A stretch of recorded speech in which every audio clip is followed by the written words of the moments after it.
السلام علیکم۔ ہم ناول سٹارٹ کرتے ہیں۔ نمل جو کہ بہت خوبصورت ناول ہے۔ مورچال رات کے اندھیرے میں ڈوبا تھا۔ لاؤنج میں سب جمع تھے، بے چین، فکر مند اور منتظر۔ سعدی بار بار فارس کو کال ملا رہا تھا اور زمر مسلسل دائیں بائیں ٹہل رہی تھی۔ اس کی رنگت زرد پڑ رہی تھی اور اب دل گھبرا رہا تھا۔ لگتا تھا بھی سینہ توڑ کر باہر آ گرے گا۔ وہ کیوں نہیں آیا؟ وہ کہاں رہ گیا ہے؟ وہ مسلسل آگے پیچھے چلتے کہے جا رہی تھی، زمر بیٹھ جاؤ، وہ آ جائے گا۔ ابا نے اسے تسلی دینی چاہیے۔ ماموں نے وعدہ کیا تھا وہ واپس آئیں گے۔ ہنا گھٹنوں پہ سر رکھے بیٹھی عجیب سے انداز میں بولی تھی، مجھے نہیں پتا سعدی، چلو ہم وہاں چلتے ہیں۔ زمر نے ایک دم اسے کوہنی سے پکڑا اور آگے لے جانے لگی۔ میں کب سے جانا چاہ رہا ہوں، آپ مجھے جانے نہیں دے رہی۔ اب آپ ادھر بیٹھے، میں خود جاتا ہوں۔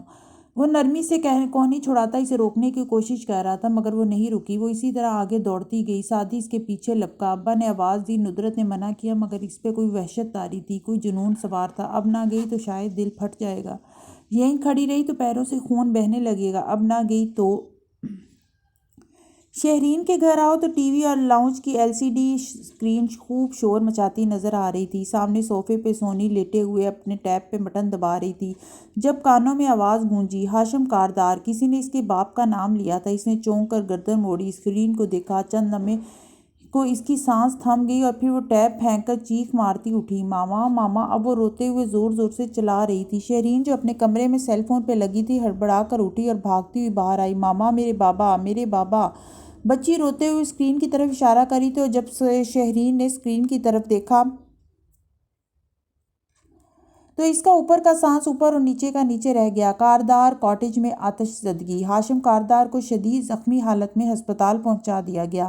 12 افراد اور زخمی، ایک شخص جاں بحق۔ میرے بابا، میرے بابا! سونیا اب زور زور سے چیخ رہی تھی۔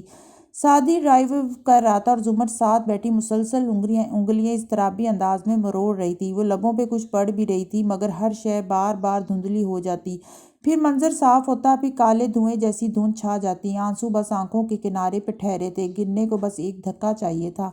سعدی کا فون بجا تو اس نے تیزی سے کان سے لگایا۔ ہاں ہنا؟ بات سنتے ہوئے وہ چونک کر زمر کو دیکھنے لگا۔ رفتار آہستہ کی۔ زمر نے بے اختیار دل پہ ہاتھ رکھ دیا۔ ٹھیک ہے۔ اس نے فون بند کیا اور اسٹیئرنگ گھمایا۔ کیا کہہ رہی تھی انہیں؟ وہ کپاتی آواز میں بولی۔ وہ کہہ رہی تھی کہ ہم ذرا ابھی، مجھے چکر مت دو، میں 1 فٹ کے فاصلے پر بیٹھی ہوں، مجھے تمہارے فون سے آواز آ رہی تھی۔ کیا دکھا رہے ہیں نیوز میں؟ کہاں لگی آگ؟ آنسو ٹوٹ ٹوٹ کر چہرے پہ گرنے لگے۔ کچھ نہیں پتا زمر، آگ لگی اور زخمیوں کو قریبی ہسپتال میں شفٹ کیا گیا ہے۔ میں ASP صاحب کو کال کرتا ہوں، ہسپتال کا پوچھتا ہوں۔ وہ پریشانی سے حواس باختہ نمبر ملانے لگا۔ جلدی کرو، اس نے کہنے کے ساتھ لبوں پہ ہاتھ رکھ لیا، آنکھوں کو مید لیا۔ گرم گرم پانی گالوں پہ بہنے لگا۔ سرکاری ہسپتال میں پولیس اور میڈیا کے نمائندوں کا جم غفیر لگا تھا۔ شہری سونیا کی انگلی پکڑے پریشانی سے رشک کو چیرتی آگے بڑھ رہی تھی۔ سونی مسلسل روئے جا رہی تھی، خاموش ہچکیوں کے باعث اس کا بدن آہستہ آہستہ ہچکولے لے لیتا تھا۔ زمر اور سعدی دوڑتے ہوئے ہسپتال کی عمارت میں داخل ہوئے تھے۔ زمر نے آنسو صاف کر لیے تھے اور اب وہ ہراساں انداز میں ادھر ادھر گردن گھماتی آگے بڑھ رہی تھی۔ اس یونٹ میں عجیب افراتفری کا عالم تھا، رپورٹرز، کیمرے، پولیس، رش ہی رش۔ جانے کہ سعدی نے کس کو روک کر کچھ پوچھا تھا، اس نے نسوانی آواز میں کہتے سنا، آپ ادھر آئیں۔ وہ کچھ سمجھ نہیں پا رہی تھی، بس سعدی کے پیچھے بھاگ رہی تھی۔ کوئی عجیب وحشت زدہ سی مسافت تھی جو طے کر رہی تھی۔ ہم کہاں جا رہے ہیں؟ کمرے کے سامنے رک کر اس نے اونچی آواز میں پوچھا۔ شور بہت تھا، کان پڑی آواز سنائی نہ دیتی تھی۔ وہ اس کی طرف مڑا، اس کا چہرہ سفید پڑ رہا تھا مگر بظاہر خود کو سنبھالے ہوئے تھا۔ وہ کہہ رہے ہیں کہ ایک باڈی ہے، پہلے دیکھ لیں، پھر ہم زخمیوں کو۔ نہیں۔ وہ بدک کر پیچھے ہوئی اور بے یقینی سے اسے دیکھا۔ اس کو ایمرجنسی میں ڈھونڈو، ادھر نہیں۔ کیوں نہیں؟ ہاں وہ کوئی اور ہوگا۔ وہ اس کو کندھوں سے تھام کر تسلی دینے لگا، مگر اس کے لواحقین نہیں آئے اور ان کو اس کی شناخت کرنی ہے، اس لیے میں ایک دفعہ دیکھ لوں۔ وہ ٹوٹی پھوٹی امید سے کہتا آگے بڑھنے لگا مگر زمر نے زور سے اس کی کوہنی دبوچی۔ نہیں۔ وہ نفی میں سر ہلا رہی تھی، آنسو بھل بھل بہنے لگے تھے۔ میں کہہ رہی ہوں وہ فارس نہیں ہوگا، اس کو کہیں اور ڈھونڈتے ہیں، میں آتا ہوں۔ وہ بامشکل اپنا بازو چھڑا پایا تھا۔ زمر نے پیچھے جانے کو قدم اٹھائے مگر پیر لڑکھڑا گئے۔ اس نے دیوار کا سہارا لیتے خود کو سنبھالا، پھر دیوار سے ٹیک لگائے کھڑی ہو گئی، آنکھیں بند کیے گہرے گہرے سانس لینے لگی۔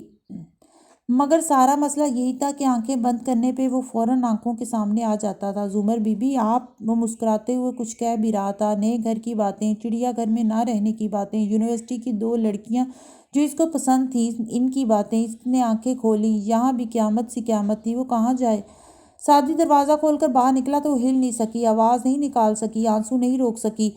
وہ اس کے قریب آیا، زمر نے نفی میں سر ہلایا۔ وہ فارس نہیں تھا نا؟ مجھے بتاؤ، مجھے مت بتاؤ، مجھے کچھ نہیں سننا۔ وہ اسے کچھ بھی کہنے سے روکنا چاہتی تھی، مگر وہ آگے آیا، اسے گلے لگایا۔ زمر کا سانس تھم گیا، پھر اس کا سر تھپکتے ہوئے وہ دھیرے سے بولا۔ مرنے والا نیاز بیگ تھا، وہ فارس غازی نہیں تھا۔ وہ کرنٹ کھا کر اس سے علیحدہ ہوئی، بے یقینی سے اسے دیکھا۔ وہ فارس نہیں تھا تو فارس کہاں ہیں؟ آئیں، ان کو وارڈ میں ڈھونڈتے ہیں۔ وہ اس کا ہاتھ پکڑے آگے چلنے لگا، اسے لگا وہ پانی پہ چل رہی ہے۔ جسم، دماغ، ہر شے سن ہو گئی تھی، آنسو بہنا رک گئے تھے۔ مسز عمر، وہ آگے جاتے جاتے پلٹی۔ راہداری کے اختتام پر ڈاکٹر ایمن کھڑی نظر آ رہی تھی، شال لپیٹے، ویران چہرہ لیے، جیسے ابھی بستر سے اٹھی ہو۔ فارس کہاں؟ الفاظ ٹوٹ گئے۔ وہ زخمی ہے، مگر ٹھیک ہے۔ اس کو میں نے منع بھی کیا تھا، مگر وہ قریب آتے ہوئے تلخی سے ہنسی، مگر وہ خاور کو بچانے کے لیے آگ میں کود پڑا۔ وہ ٹھیک ہے؟ زمر دوڑ کر اس کے پاس گئی، وہ سخت ہراساں تھی۔ ہاں، اس کی کمر اور ٹانگ پہ زخم آئے ہیں، اس کے اوپر لوہے کا ٹکڑا آ کر گرا تھا، چند برنز بھی ہیں۔ مگر اسی وقت چھت پہ لگے آگ بجھانے والے شاور پانی گرانے لگے، جو پہلے بالکل کام نہیں کر رہے تھے، تو اس کی بہت بچت ہو گئی۔ زمر نے گہری سانس لی۔ آپ ٹھیک ہیں؟ سعدی نے رسماً پوچھ لیا۔ وہ زخمی پن سے مسکرائی۔ میں ہر آگ سروائیو کر جاتی ہوں، ٹھیک ہوں۔ آپ فارس کو وارڈز میں ڈھونڈیے۔ وہ دونوں پوری بات سنے بغیر آگے کو بھاگے۔ ایمن اسی زخمی مسکراہٹ سے ان کو بھاگتے دیکھتی رہی، پھر وہ مڑی تو کسی پہ نگاہ پڑی۔ زخمی مسکراہٹ خوشی بھری مسکراہٹ میں ڈھل گئی۔ اس نے ہاتھ کے اشارے سے اس کو اپنے پاس بلایا۔ ادھر آؤ۔ وارڈ میں کسی نے کسی طرف اشارہ کیا، کسی نے کس طرف۔ وہ دونوں تیز تیز قدموں سے چلتے آگے بڑھتے گئے۔ بیڈز کی طویل قطار میں جا بجا پردے لگے تھے۔ سعدی نے ایک پردہ ہٹایا تو بالآخر وہ بستر پہ لیٹا نظر آیا۔ آنکھیں بند تھیں، غالباً نشہ آور ادویات کے زیر اثر تھا۔ چہرے پہ زخموں کے نشان تھے۔ دو نرسز سر پہ موجود تھیں۔ سعدی نے گہری سانس لی اور مڑ کے دیکھا، زمر پیچھے آ رہی تھی۔ اس نے راستہ چھوڑ دیا، وہ تیزی سے آگے آئی۔ فارس کو دیکھا تو قدم زنجیر ہو گئے، بے جان پتھر کا بت۔ آنکھوں میں ڈھیر سارا دکھ اترا۔ اسے کبھی بیمار، کبھی یوں بے ہوش نہ دیکھا تھا، اور آج پتہ چلا کہ ایسے دیکھنے میں کتنی اذیت تھی۔ فارس! وہ لپک کر اس کے قریب آئی، پھر اضطراری انداز میں سر پہ کھڑی نرسز سے بولی، یہ ٹھیک ہے نا؟ اور ٹھیک ہو جائے گا نا؟ آہستہ بولے، مریض کے سر پہ شور نہ کریں، نرس نے بیزاری سے کہا تھا۔ وہ ہوش میں آ رہا تھا، مگر تکلیف میں تھا۔ اسے انجیکشن لگایا ہے۔ زمر کچھ دیر بھیگی نگاہوں سے اسے دیکھتی رہی، پھر آنسو رگڑ کر صاف کیے، غصے سے سعدی کی طرف گھومی۔ کیا کہا تھا میں نے تمہیں؟ ہاں؟ اس نے دونوں ہاتھوں سے اس کے سینے پہ زور دے کر اسے پرے دھکیلا۔ کیا کہہ رہی تھی میں؟ اس کو زخمیوں میں ڈھونڈو، مگر تم پہلے ادھر ڈیڈ باڈی کے پاس چلے گئے۔ تمہیں شرم نہیں آئی؟ ہاں؟ تمہیں کوئی احساس نہیں ہوا؟ وہ اب غصے اور بے بسی سے اس کے سینے کو تھپڑوں اور مٹھیوں سے مار رہی تھی۔ آنسو پھر سے بہنے لگے تھے۔ اچھا اب تو ٹھیک ہے نا؟ وہ اپنا بچاؤ کرتے ہوئے اسے بہلانے والے انداز میں بولا، آپ کو انہیں میرے پیچھے جانے ہی نہیں دینا چاہیے تھا۔ کیسے نہ جانے دیتی؟ ہاں، تم ہمارے ساتھی ہو، ہمیں ہمیشہ تمہاری حفاظت کرنی ہوتی ہے، کیا تم یہ نہیں جانتے؟ اور ساتھ ہی زور سے اس کے کندھے پر تھپڑ مار کے اسے پرے ہٹایا۔ سعدی نے برا سا منہ بنایا۔ واہ، یہ صاحب تو آپ کو زہر لگا کرتے تھے، اب بھی لگتا ہے۔ آنسو صاف کرتے ہوئے اسے ناک سکوڑ کر اندر کھینچی۔ مگر تم نے مجھے اتنا ڈرا دیا۔ اوہ سعدی، میں اتنی ڈر گئی تھی۔ وہ اب نڈھال سی بیڈ کے کنارے بیٹھ گئی اور سر دونوں ہاتھوں میں گرا لیا۔ وہ تکان سے مسکرایا۔ چلیں آپ بیٹھیں، میں ان کو روم میں شفٹ کروانے کا بندوبست کرتا ہوں اور گھر فون کرتا ہوں۔ زمر نے تیزی سے سر اٹھایا۔ سب کو مت بتانا کہ وہ زخمی ہے، یوں ہی وہ پریشان ہوں گے۔ زمر، وہ اسی طرح مسکرایا، ہمیں ایک دوسرے سے اب کچھ نہیں چھپانا۔ میں اگر کاردارز کاٹیج بھی جاتا تو بتا کر جاتا۔ آپ بیٹھیں، میں آتا ہوں۔ اسے تسلی دیتا وہ باہر نکل گیا اور وہ گردن موڑے فکر مندی سے فارس کو دیکھنے لگی، جو آنکھیں بند کیے غنودگی کے عالم میں تھا۔ آئی hate you Faris Ghazi, I really really hate you. وہ بے بسی بھرے دکھ سے اس کے ہاتھ پہ ہاتھ رکھتے ہوئے بولی تھی۔ وہ بے خبر سو رہا تھا۔ کیسے ہیں لوگ ان کی تمہیں کیا مثال دوں، جا کے مجسمے کہیں پتھر کے دیکھ لو۔ اسی ہسپتال کی پرتعیش اور نفاست سے سجے ایک پرائیویٹ روم میں ہاشم کاردار صوفے پہ ٹانگ رکھے براجمان تھا۔ ہسپتال کی شرٹ اور ٹراؤزر میں ملبوس وہ بظاہر زخمی دکھائی دیتا تھا۔ ہاتھ پہ پٹی بھی بندھی تھی، ماتھے اور سر پہ بینڈیج بھی تھی، مگر چہرے پہ سکون تھا۔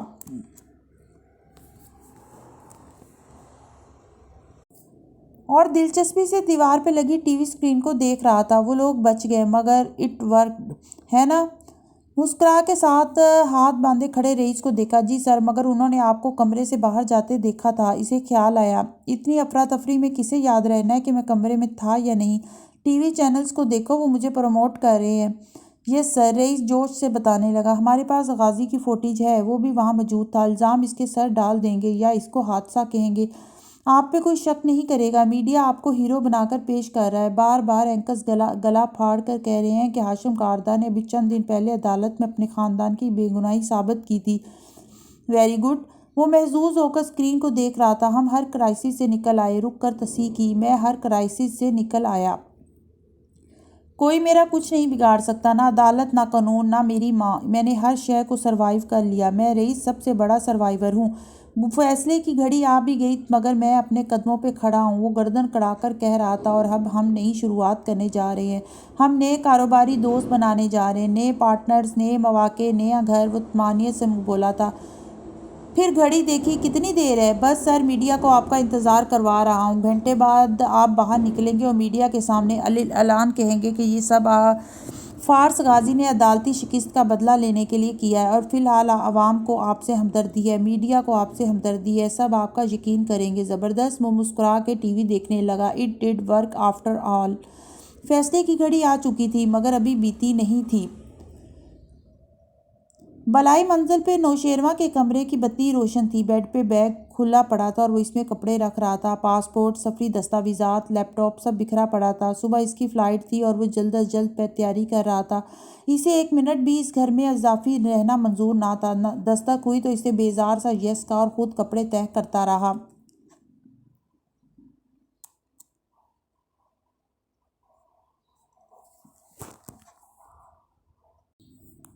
سر، فیونا اندر داخل ہوئی۔ کاردار صاحب ہاسپٹل میں ہیں، اطلاع دی۔ معلوم ہے، سارا شہر جانتا ہے، میرے بھائی کا کوئی نیا ڈرامہ۔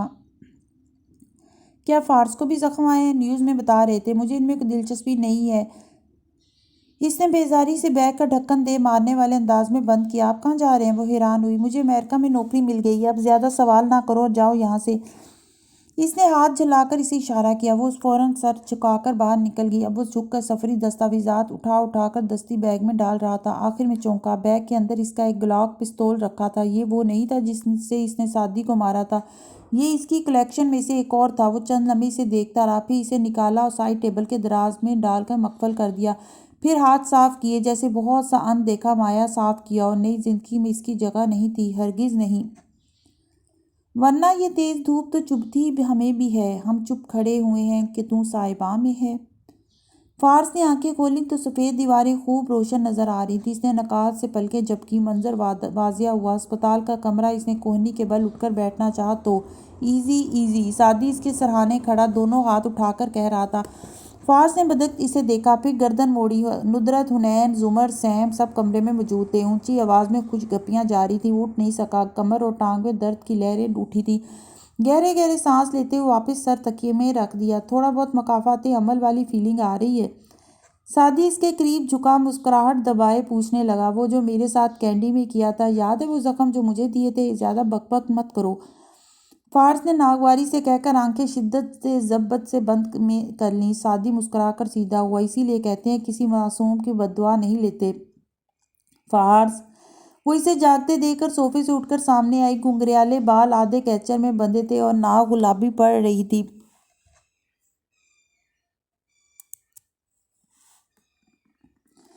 البتہ اب وہ خوش و فریش نظر آ رہی تھی۔ کیسے محسوس کر رہے ہو؟ جیسے وہ جیل میں دوبارہ پہنچ گئے ہوں۔ ندرت نے خفگی سے بڑبڑا کے اسے ٹوکا تھا مگر ان چاروں کے تیور بدلے ہوئے تھے۔ فارس نے بھویں بھینچ لیں اور ادھر ادھر دیکھا۔ بلاؤ کسی ڈاکٹر کو۔ ڈاکٹر والی بریفنگ ہم دے دیتے ہیں نا؟ حنین پیکٹ سے چپس نکال کر منہ میں رکھتی سامنے آتے ہوئے بولی۔ آپ کو چند زخم آئے ہیں، زیادہ گہرے نہیں ہیں۔ بے ہوش آپ دھوئیں کی وجہ سے ہوئے تھے، اس لیے ہم سے خاطر کی توقع مت رکھیے گا، اور یہ سارے پھل ہم اپنے ٹائم پاس کے لیے لائے ہیں۔ سیم چہکا۔ ہٹو یار، وہ بیزاری سے ہاتھ جھلا کر کہتا، پھر سے اٹھنے کی کوشش کرنے لگا۔ سعدی فوراً آگے بڑھا، اسے سہارا دیتے ہوئے تکیے پیچھے جوڑے، پھر لیور کی مدد سے بیڈ کو سرہانے سے اوپر اٹھایا۔ وہ اب ٹیک لگا کر بیٹھا تو شدید تکلیف میں لگ رہا تھا۔ کندھے کا زخم درد کرنے لگا تھا جس سے چہرے پہ شدید بیزاری امڑ آئی تھی، اور باقی لوگ وہ ٹھیک ہیں؟ اس نے پھر ندرت کو مخاطب کیا، مگر جواب میں حنین چمک کر بولی تھی، ارے واہ، اتنے لوگوں کا کتنا خیال ہے آپ کو! کیا آگ میں کودتے وقت تھوڑی دیر کے لیے بھی اپنی ایک بہن، ایک بیوی، ایک بھانجی اور سعدی اور سیم کو دیکھا اور 1.5 بھانجوں کا خیال نہیں آیا تھا آپ کو؟ ہاں یار، تم لوگ اپنا چڑیا گھر لے کر میرے ساتھ سے چلے کیوں نہیں جاتے؟ وہ کروٹ لینے کی کوشش میں شدید بیزار ہو رہا تھا، مگر شادی کے بدلے ابھی پورے نہیں ہوئے تھے۔ واہ ماموں، مجھے تو خوب لیکچر دیتے تھے میری کہ بیٹے کو بچانے کیوں خطرے میں کود پڑے۔ اپنی دفعہ تو کوئی خود غرضی یاد نہیں آئی۔ اب کہ فارس نے صرف غسیلی آنکھوں سے اسے دیکھا تو وہ فوراً مصالحتی انداز میں ہاتھ اٹھائے قدم قدم پیچھے ہٹنے لگا۔ جا رہا ہوں، جا رہا ہوں۔ ندرت اب ان تینوں کو گھرک رہی تھی، پھر بڑے ابا کو فون کرنے اٹھ گئیں۔ کمرے میں سگنل اچھے نہیں آتے، باری باری سب باہر کھسک گئے۔ اب وہ دونوں تنہا رہ گئے۔ وہ اس کے قریب کھڑی گلاس میں چمچ ہلاتی کچھ مکس کر رہی تھی، ساتھ ہی مسکرا کے اسے دیکھ بھی رہی تھی۔ باقی سب وہ قدرے پرسکون ہوا تو نکہت زدہ نظروں سے اسے دیکھا، دھیمی آواز میں پوچھنے لگا، نیاز بیگ ایکسپائرڈ ہو گیا سانس گھٹنے کی وجہ سے؟ باقی سب ٹھیک ہیں؟ پھر گہری سانس لی۔ ہاشم ہیرو بن چکا ہے، جو بھی زخمی ہو جائے عوام کی ہمدردی سمیٹ لیتا ہے۔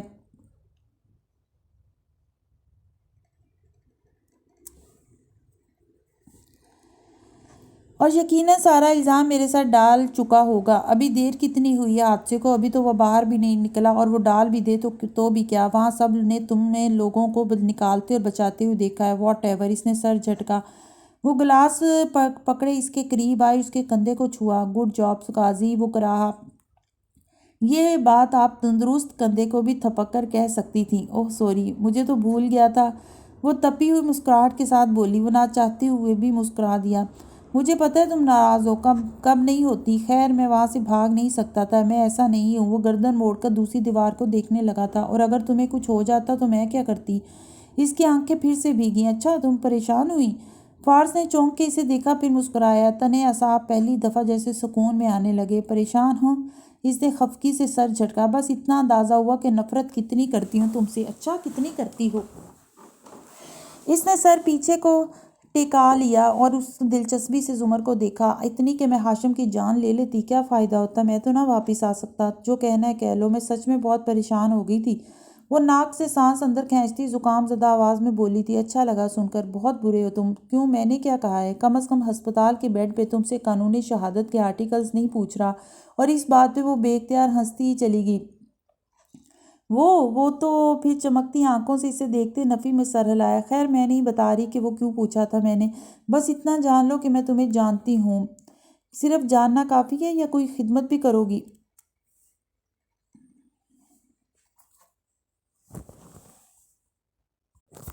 کیا خدمت کروں؟ کیا کرتے ہیں ایسی سچویشن میں؟ وہ جو یاد کرنے لگا، یہ سوپ لاؤ نا مجھے اپنے ہاتھوں سے۔ شیور۔ اس نے تپائی پہ دھرا گلاس اٹھایا، اس میں چمچ ہلایا اور پھر چمچ باہر نکال کر رکھتے ہوئے بولی، میں ضرور تمہیں سوپ پلاتی، مگر یہ سوپ نہیں ہے۔ گلاس سامنے کیا تو اس نے دیکھا اندر نارنجی جوس تھا۔ یہ انسٹنٹ ڈرنک ہے جو میں نے تمہارے لیے ہلکان ہو کر اپنی ضائع شدہ توانائی کو بحال کرنے کے لیے بنائی ہے۔ سوری فارس، یہ میری ڈرنک ہے۔ سادگی سے کندھے اچکا کر وہ اس کے عین سامنے گھونٹ گھونٹ جوس پینے لگی اور خفگی سے اسے دیکھے گیا۔ میں سمجھا تھا موت کے منہ سے واپس آنے کے بعد میری عزت میں شاید کوئی اضافہ ہوا ہو، مگر اور ناگواری سے سر جھٹک دیا اور وہ نہ چاہتے ہوئے بے اختیار ہنس دی۔ وہ ایسی گھڑی تھی جب آنسو اور ہنسی ایک ساتھ نکلنے کو بے تاب لگ رہے تھے، اور تب بھی باہر عجیب سا شور بلند ہوا۔ وہ دونوں چونک کر دیکھنے لگے، پھر زمر نے سر جھٹک دیا۔ باہر چاہے قیامت بھی آ جائے، وہ فارس کو چھوڑ کے کہیں نہیں جا رہی۔ ہاشم کاردار اسی ہسپتال کے بہترین پرائیویٹ روم میں لگژری کاؤچ پہ بیٹھا تھا اور مسکرا کے موبائل پہ سوشل میڈیا پہ برپا طوفان دیکھ رہا تھا۔ اس کی زخمی حالت کی تصاویر وائرل ہو چکی تھیں، دعائیں، نیک تمنائیں، محبت بھرے سندیسے ہی سندیسے موصول ہو رہے تھے۔ دروازے پہ آوازیں سنائی دیں تو کونے میں کھڑا رئیس فوراً باہر گیا۔ چند لمحے چوکھٹ پہ تکرار ہوتی رہی، یہاں تک کہ بیزاری سے ہاشم نے پکارا، کون ہے سر؟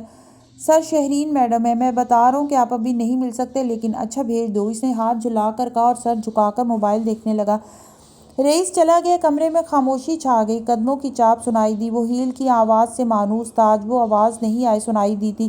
اس کی نگاہیں شہری کے قدموں کی تک گئی تو منجمد ہو گئیں۔ وہ ننگے پیر تھی۔ ہاشم نے نظریں اٹھائیں۔ وہ پریشان سی آنکھوں میں آنسو لیے کھڑی تھی۔ واؤ، تم میرے لیے اتنی پریشان، یا یہ کوئی انسٹنٹ ہے؟ وہ تلخی سے مسکرایا تھا۔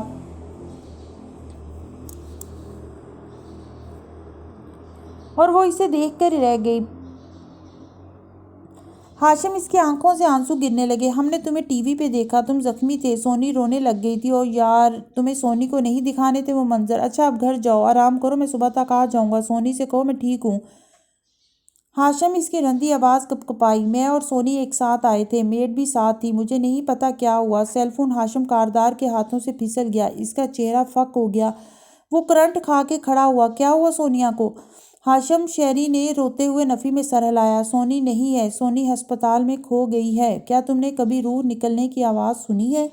وہ چیخوں سے زیادہ دلدوز ہوتی ہے۔ وہ بے اختیار آگے بھاگا۔ کہاں ہے سونیا؟ کہاں ہے میری بیٹی؟ وہ حواس بھاگتا سا باہر آ کر چیخا تھا۔ وہ ابھی میرے ساتھ تھی، رش بہت تھا، میں کال کرنے رکی، میڈ اس کے ساتھ تھی، میں کوریڈور میں آگے نکل گئی، وہ پیچھے رہ گئی، میڈ سے اس کا ہاتھ چھوٹ گیا، میں نے پولیس کو بتایا ہے، وہ اسے ڈھونڈ رہے ہیں مگر وہ نہیں مل رہی، وہ کہہ رہے ہیں اس ہسپتال سے 1 ماہ میں 3 بچے پہلے بھی اغوا ہو چکے ہیں، سی سی ٹی وی بھی خراب۔ مگر وہ نہیں سن رہا تھا، وہ بھاگ رہا تھا، سفید چہرہ لیے، سرخ آنکھوں کے ساتھ وہ کوریڈور میں چلاتے ہوئے بھاگ رہا تھا۔ میری بیٹی مسنگ ہے، اسے ڈھونڈ کر لاؤ رئیس۔ اور رئیس کو بھی ابھی خبر ملی تھی۔ راہداری میں ہاشم کے گارڈز آگے پیچھے دوڑ رہے تھے، پولیس کے افسران اسی طرف آ رہے تھے، ہر چہرے پہ مایوسی تھی، شکستگی تھی، نفی میں ہلتی گردنیں، جھکی آنکھیں، وہ کچھ نہیں دیکھ پا رہا تھا۔ وہ اس ہسپتال کی گرین شرٹ میں ملبوس راہداری میں آگے بھاگتا جا رہا تھا، دل تھا کہ ڈوب رہا تھا، گردن بار بار بے یقینی سے نفی میں ہلتی تھی، روح قبض ہو رہی تھی، جان نکل رہی تھی۔ سونیا کہاں ہے؟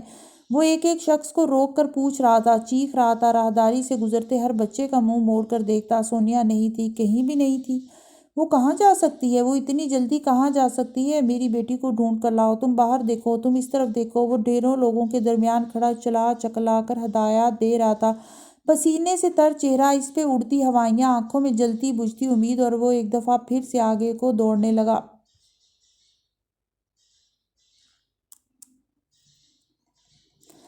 رپورٹرز اسی طرف آ گئے تھے، کیمرے دھڑا دھڑ اس کی تصاویر اور فلم اتار رہے تھے، اور وہ ایک ایک کو روک کر پوچھ رہا تھا، میری بیٹی، وہ 7 سال کی ہے۔ وہ ہاتھ سے اپنے گھٹنے تک اشارہ کرتے اس کا قد بتاتا۔ کیا آپ نے اسے دیکھا ہے؟ وہ امید اور خوف سے ہر دروازہ کھول کر اندر دیکھتا، پھر آگے کو دوڑتا۔ لوگ ٹکر ٹکر اس کو دیکھ رہے تھے۔ کس نے اٹھایا میری بیٹی کو؟ بتاؤ مجھے، کہاں جا سکتی ہے وہ؟ راستے میں اسے پولیس کا اعلیٰ افسر نظر آیا تو تیر کی طرح اس پر جھپٹا اور اس کا گریبان پکڑ لیا۔ کس لیے ہو تم لوگ؟ تمہارے ہوتے ہوئے وہ کیسے غائب ہو سکتی ہے؟ وہ ویٹنگ لاؤنج کے وسط میں کھڑا تھا، پولیس افسران کا گریبان جھنجھوڑ کر پوچھ رہا تھا۔ پولیس افسر نے ندامت اور افسوس سے نظریں جھکا لیں۔ سر، ہم پوری کوشش کر رہے ہیں، ان لوگوں کو قرار واقعی سزا دلوائیں گے۔ سزا؟ مائی فٹ!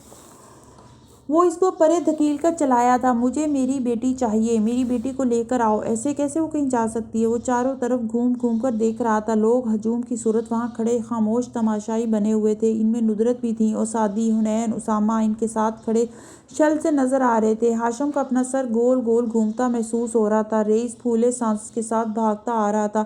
سر، سی سی ٹی وی کیمرے میں بھی عرصے سے خراب پڑے ہیں، ہسپتال کی بہت سی ایگزٹ میں ہیں، شاید وہ اب تک بچی کو لے کر نکل گئے ہوں گے۔ ہاشم تیزی سے آگے بڑھا اور پوری قوت سے ایک مکہ اس کے منہ پہ دے مارا۔ رئیس دڑبڑا کر پیچھے کو گرا۔ مجھے میری بیٹی چاہیے، مجھے میری بیٹی لا کر دو، ہر حال میں مجھے میری بیٹی چاہیے، مجھے میری بیٹی لا کر دو۔ وہ سرخ ببوکا چہرے کے ساتھ چلایا تھا۔ 2 سپاہیوں نے اسے آرام سے کہتے کندھوں سے تھام کر روکا، ورنہ وہ شاید رئیس کے ٹکڑے ٹکڑے کر دیتا۔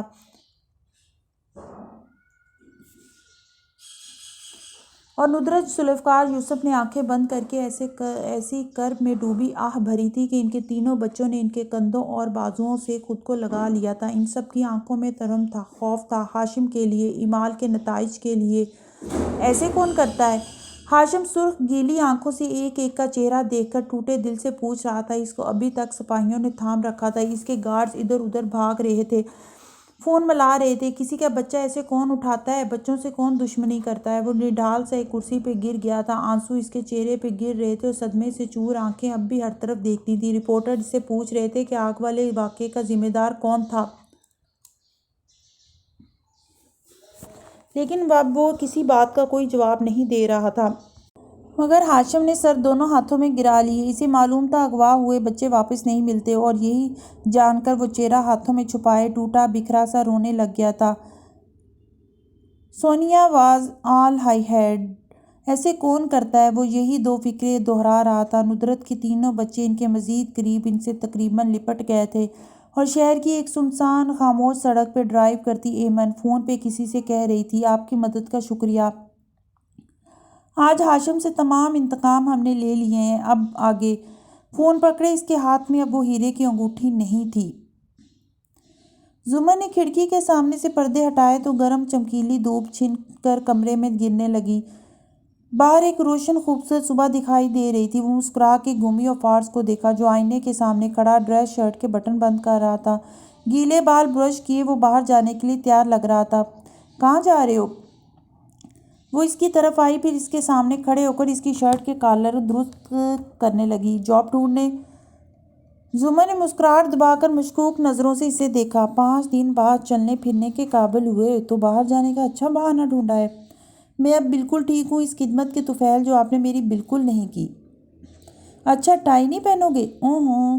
اس نے بے نیازی سے کندھے جھٹکے، آئینے میں دیکھ کر بال دوبارہ درست کیے، پھر چابی اٹھاتے ہوئے اس کی طرف مڑا اور مسکرایا، اچھی لگ رہی ہو تم بھی۔ میں کب نہیں لگتا؟ بے نیازی سے شانے اچکائے۔ اچھا مجھ سے وعدہ کرو جب ہم نئے گھر نئی زندگی میں سیٹل ہو جائیں گے تو تم مجھے ڈنر پہ لے کر جاؤ گے۔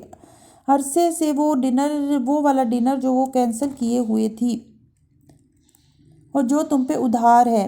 کتنی لالچی ہو تم۔ افسوس سے سر جھٹکتا وہ آگے بڑھ گیا۔ مسکراتے ہوئے وہ اسے جاتے دیکھتی رہی۔ زندگی نارمل ہو گئی تھی مگر وہ دونوں کبھی نارمل نہیں ہو سکتے تھے، یہ طے تھا۔ وہ پورچ میں آیا تو گھنٹی بجی۔ گاڑی کی طرف جانے کے بجائے وہ گیٹ تک آیا اور اسے کھولا، پھر سامنے کھڑے نوجوان کو دیکھ کر گہری سانس لی۔ کالے دھوئیں والا کمرہ، آگ کے شعلے، سب ذہن میں تازہ ہو گیا تھا۔ وہ خاور کا بیٹا تھا اور ملتجی نظروں سے اسے دیکھ رہا تھا۔ مجھے آپ سے بات کرنی ہے۔ اندر واپس جاؤ تو سادی کچن کی گول میز پہ موجود ناشتہ کرتا دکھائی دے رہا تھا۔ فارس کو رخصت کر کے زمر ادھر آئی تو اس کے پاس ٹھہر گئی۔ سادی نرمی سے پکارا تو اس نے نظریں اٹھا کر دیکھا، ہلکا سا مسکرایا، جی تم کیسے ہو؟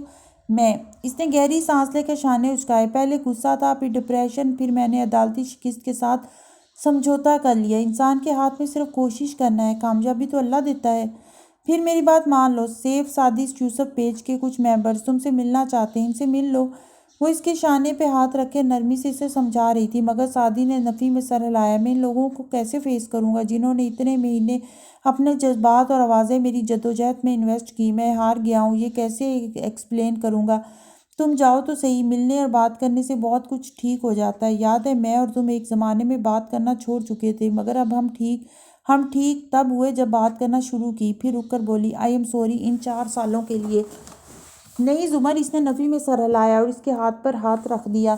خونی رشتوں کی لڑائیاں اور کٹ آف میں غلطیاں مشترکہ ہوتی ہیں۔ وہ آزردگی سے مسکرا دی۔ باہر لان میں واپس آؤ تو وہ دونوں ابھی تک پورچ میں کھڑے تھے۔ نہ فارس نے اسے بیٹھنے کو کہا نہ وہ اتنا وقت لے کر آیا تھا۔ کاردار صاحب کی بیٹی کا کچھ پتہ چلا؟ 5 روز ہو چکے ہیں۔ نہیں۔ فارس جیبوں میں ہاتھ ڈالے سر جھکائے جوتے سے گھاس کو مسلتے ہوئے بولا تھا، میں نے اپنے تمام اسٹریٹ کانٹیکٹس کو متحرک کیا ہے مگر ڈاکٹر ایمن، اس کا خاندان اور سونیا تینوں اب تک اس ملک سے بہت دور جا چکے ہوں گے۔ میں اب بھی کوشش کر رہا ہوں کہ کسی طرح ہم سونی کو ڈھونڈ لیں۔ وہ لوگ تو آپ کے دشمن ہیں مگر بیٹیاں سب کی برابر ہوتی ہیں۔ فارس اس لڑکے کو دیکھ کر زخمی سا مسکرایا، خیر تم کیسے آئے؟ والد صاحب ٹھیک ہے تمہارے؟ لڑکا چپ ہو گیا، پھر سر جھکا دیا۔ میں چاہتا ہوں آپ میرے ابو کو معاف کر دیں۔ معاف؟ فارس نے سانس دھیرے سے خارج کی۔ میں لوگوں کو جسمانی اذیت دے کر انتقام لینے کو برا سمجھتا ہوں۔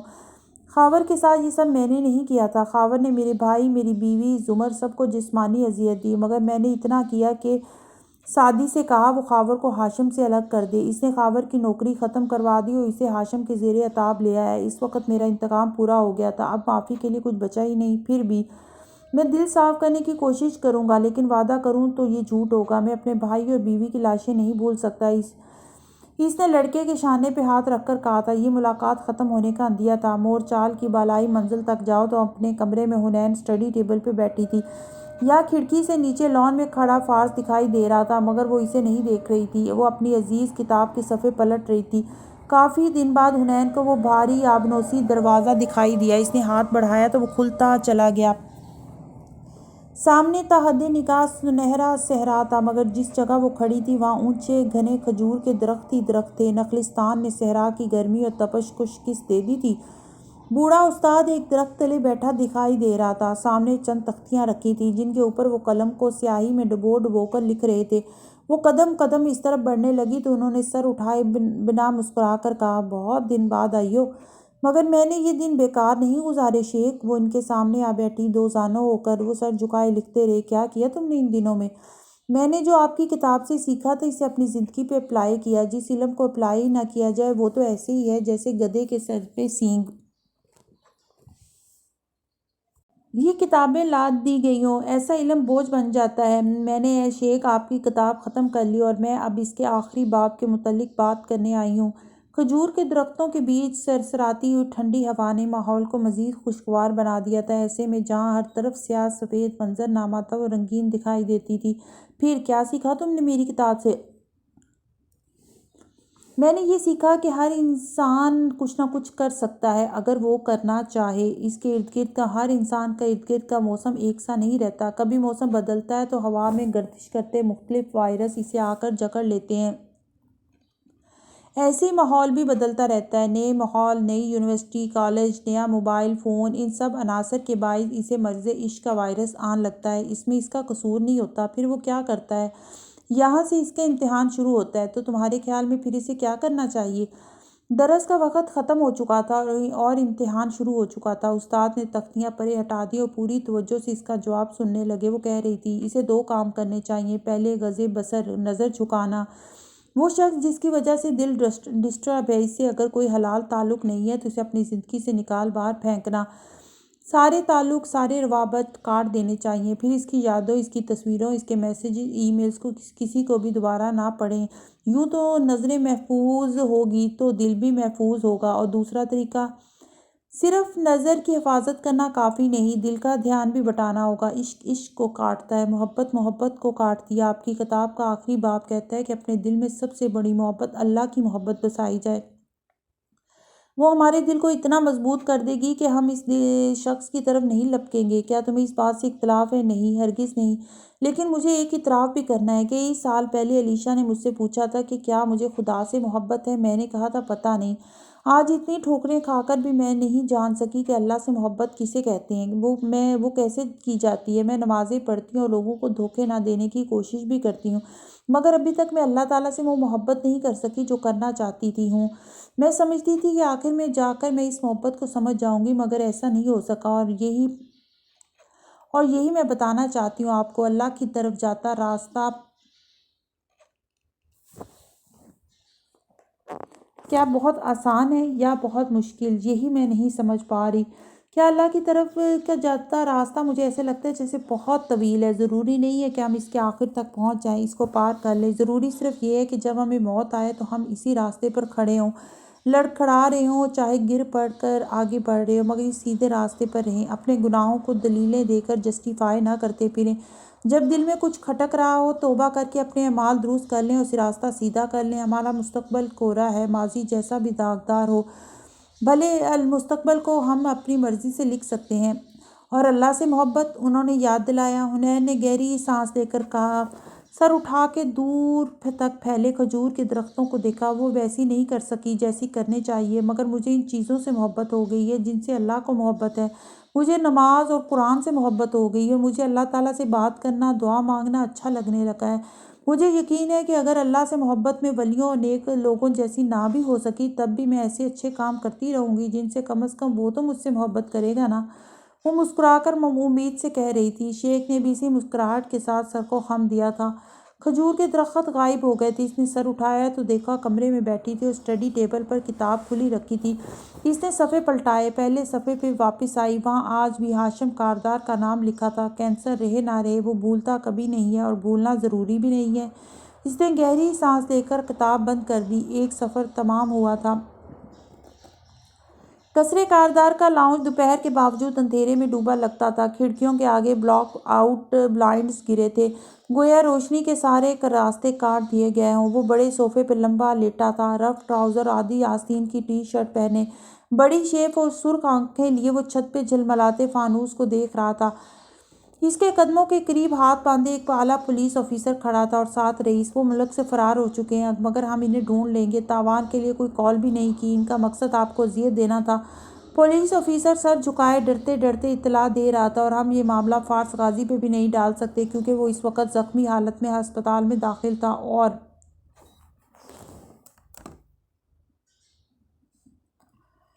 ہاشم نے بیزاری سے ہاتھ اٹھا کر اسے روکا۔ وہ ایسے کام نہیں کرتا، بیٹیاں سب کی برابر ہوتی ہیں۔ سرخ آنکھوں سے اس نے پولیس والے کو گھورا تھا۔ سر، آپ نے بہت غلطی کی، اتنے شاطر مجرموں کو ایک کمرے میں بند کر کے آگ لگانی چاہیے۔ انہوں نے جوابی حملہ تو کرنا ہی تھا نا۔ بکواس مت کرو میرے سامنے۔ وہ جھٹکے سے اٹھ کر بیٹھا، ننگے پیر زمین پہ اتارے۔ میں ان میں سے ایک ایک کو دوبارہ اسی طرح جلا کر ماروں گا، اور اگر مجھے سونیا نہ ملی تو تم لوگوں کے بچے بھی محفوظ نہیں رہیں گے۔ انگلی اٹھا کر وہ اسے تنبیہ کر رہا تھا، تم لوگوں کو بھی جو زیادہ پیسہ دیا اس کے ساتھ مل جاتے ہو۔ یہ ہو ہی نہیں سکتا کہ وہ پولیس کے ہوتے ہوئے ایک بچی کو وہاں سے نکال کر لے جائے اور کسی کو معلوم بھی نہ ہو۔ میں صرف سونی کے ملنے کا انتظار کر رہا ہوں، پھر دیکھنا میں تم سب کے ساتھ کیا کرتا ہوں۔ اسے گھورتے ہوئے جھٹکے سے اٹھا اور سیڑھیوں کی طرف بڑھ گیا۔ سیڑھیاں تاریک تھیں، ساری دنیا تاریک تھی۔ اپنے کمرے میں آ کر وہ کار کی چابیاں ڈھونڈنے لگا۔ روز کی طرح آج بھی اسے شہر کے کونے کونے چھان مارنے تھے۔ میز سے چابیاں اٹھاتے ہوئے وہ رکا۔ وہاں ڈیجیٹل فوٹو فریم لگا تھا جس میں تصاویر کا سلائیڈ شو مدھم موسیقی کے ساتھ چل رہا تھا۔ ہاشم رک کر دیکھنے لگا، آنکھوں میں یاسیت سی اتر آئی۔ اس کے بچپن کی تصاویر، وہ اور ڈیڈ، اسٹین فورڈ کے دنوں کی تصاویر، اس کی ڈگری، اور اس پہ بڑا بڑا سا کاردار لکھا تھا۔ ہر دوسری ہر تصویر میں وہ اور اورنگزیب اس کے ساتھ تھے، اس کا شانہ تھپکتے، اس کو دیکھ کر مسکراتے۔ وہ اسے کہا کرتے تھے وہی ان جیسا ہے، وہی ان کے کاروبار، ان کی وراثت کا اصل حقدار ہے۔ جواہرات بے اعتبار اور شیرو نکما تھا۔ علیشا کچھ تھی ہی نہیں، سب ہاشم تھا۔ ہاشم سنبھال لے گا۔ اور اب آہستہ آہستہ یہ حقیقت اس کے اوپر عیاں ہو رہی تھی کہ اس کی ساری زندگی ایک جھوٹ کے سوا کچھ بھی نہیں تھا۔ یہ ہر وہ شے جس پہ اس نے فخر کیا تھا، جس سے اس نے محبت کی تھی، کچھ بھی اس کا نہ تھا، کچھ بھی اس کا نہ رہا تھا۔ اس نے آنکھیں بند نہ کیں، گرم گرم آنسو گال پہ لڑکنے لگے۔ پھر اس نے دراز کھولی، اندر اس کا پستول رکھا تھا، اس کی ہر شے کی طرح بیش قیمت اور برانڈڈ۔ اس نے پستول نکالا اور لوڈ کیا۔ اندھیر لاؤنج میں رئیس اور پولیس آفیسر کھڑے دھیمی سرگوشیوں میں سونی کو ڈھونڈنے کے بارے میں بات کر رہے تھے۔ جب انہوں نے وہ ہولناک فائر سنا، دونوں نے چونک کر سر اٹھایا۔ ہاشم! رئیس کے لبوں سے نکلا۔ وہ دونوں دیوانہ وار اوپر بھاگے۔ وہ سیڑھیاں عبور کیں اور کمرے کا دروازہ دھاڑ سے کھولا۔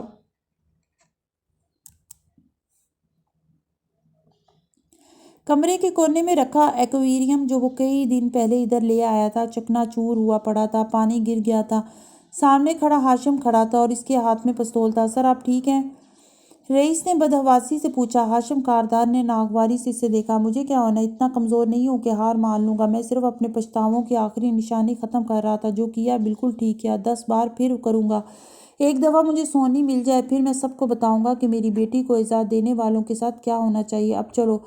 گن جیب میں رچتے ہوئے وہ آگے بڑھ گیا۔ رئیس نے بے اختیار سکون کا سانس لیا تھا۔ آج پھر انہیں شہر کا ہر کونا رات گئے تک چھاننا تھا، ایمن کے رشتہ داروں کو ڈھونڈ ڈھونڈ کر ان کے گھروں میں دھاوا بولنا تھا، ان کو ہراساں کرنا تھا۔ وہ کہاں جا سکتی ہے، کوئی تو بتا دے گا۔ ایئرپورٹ پہ مختلف اطلاعات کی آوازیں اسپیکرز پہ گونج رہی تھیں۔ رش کافی تھا، آوازیں، شور۔ ایسے میں وی آئی پی لاؤنج میں ایک صوفے پہ نوشیروان بیٹھا تھا اور بار بار گھڑی دیکھ رہا تھا۔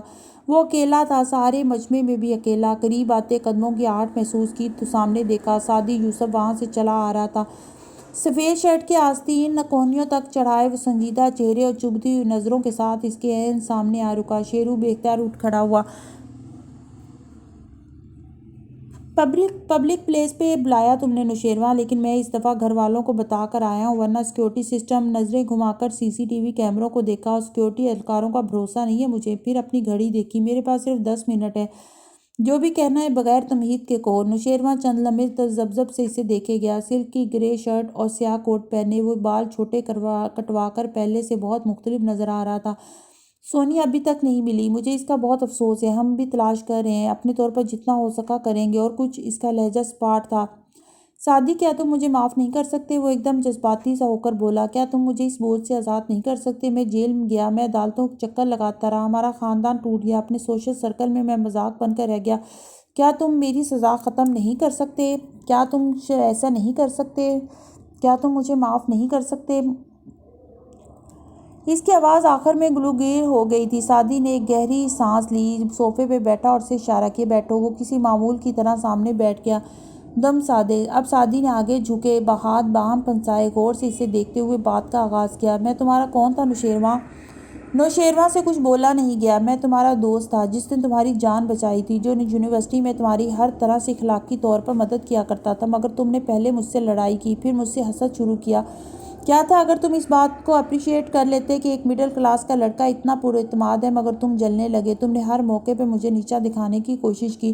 لوگ کہتے ہیں پہلا قتل عورت پہ ہوا تھا، غلط کہتے ہیں۔ پہلا قتل حسد کی وجہ سے ہوا تھا۔ قابیل نے تب نہیں مارا حابیل کو جب یہ فیصلہ ہوا حابیل اس لڑکی سے شادی کرے گا جس سے قابیل کرنا چاہتا ہے۔ اس نے تب مارا اسے جب اللہ نے حابیل کے حق میں فیصلہ دیا۔ پہلے اس کا حابیل سے مقابلہ تھا، اب وہ حابیل سے جیلس ہوا تھا۔ تم نے جب مجھے مارنا چاہا تو میں نے وہی کہا جو حابیل نے اپنے بھائی سے کہا تھا کہ میں تم پہ ہاتھ نہیں اٹھاؤں گا، لیکن تم نے مجھے گولیاں ماری، مجھے بوٹ مارے۔ کیا میں وہ بھول سکتا ہوں؟ شیرو کا چہرہ جھک گیا، کان گلابی پڑ رہے تھے۔ جب میں قید سے رہا ہو کر آیا تو روز سوچتا کیا میں وہ بھول سکتا ہوں، تمہیں معاف کر سکتا ہوں؟ پھر مجھے احساس ہوا کہ ہاں میں یہ کر سکتا ہوں۔ نوشیروان نے جھٹکے سے سر اٹھایا، بے یقینی سے اسے دیکھا۔ وہ پرتپش نگاہوں سے اسے دیکھتا کہہ رہا تھا، تمہیں لگتا ہے کہ میں اتنا بے رحم اور انتقام میں اندھا ہو گیا تھا کہ ہر قیمت پہ تمہاری پھانسی چاہتا تھا؟ نہیں نوشیروان، حالانکہ قصاص میرا حق تھا، مگر میں چاہتا تھا تم اپنی اصلاح کرو۔ تم نے زمر کو بھی بچایا، تم اپنی معافی اپنی نجات کہاں کہاں نہیں ڈھونڈتے رہے، مگر تم میرے پاس نہیں آئے۔ تم آتے بھی تو میں تمہیں معاف نہ کرتا، کیونکہ میں چاہتا تھا تم دنیا کے سامنے مانو، عدالت میں اعتراف کرو، یا عدالت میں اس بات کو مانے کہ میں سچ کہہ رہا ہوں۔ اگر تم اصلاح چاہتے ہوتے تو مان لیتے، یا اپنے بھائی کو روکتے کہ مجھ پہ میرے خاندان پہ کیچڑ نہ اچھالتا رہے، مگر تم خاموش رہے۔ تم برادران یوسف کی طرح سمجھتے ہو کہ اس گناہ کے بعد ہم نیکوکار ہو جائیں گے، والا طریقہ درست ہے نہیں نوشیروان۔ اصلاح کے سفر کی بنیاد جھوٹ پہ نہیں رکھی جاتی، سچ پہ رکھی جاتی ہے۔ عدالت میں جھوٹ کو بڑے جھوٹ سے بے شک ہرایا جائے، مگر زندگی میں جھوٹ کو سچ سے ہی ہرایا جاتا ہے۔ میں اعتراف کرتا تو مجھے پھانسی ہو جاتی۔ وہ دبا دبا سا چیخا، آنکھیں پھر سے گلابی پڑنے لگی۔ میں نے کہا نا میں فیصلہ کر چکا تھا، اگر تم اعتراف کرتے، اگر عدالت تمہیں مجرم مان لے تو میں بھی تمہیں معاف کر دوں گا، مگر تم نے ایسا نہ کیا۔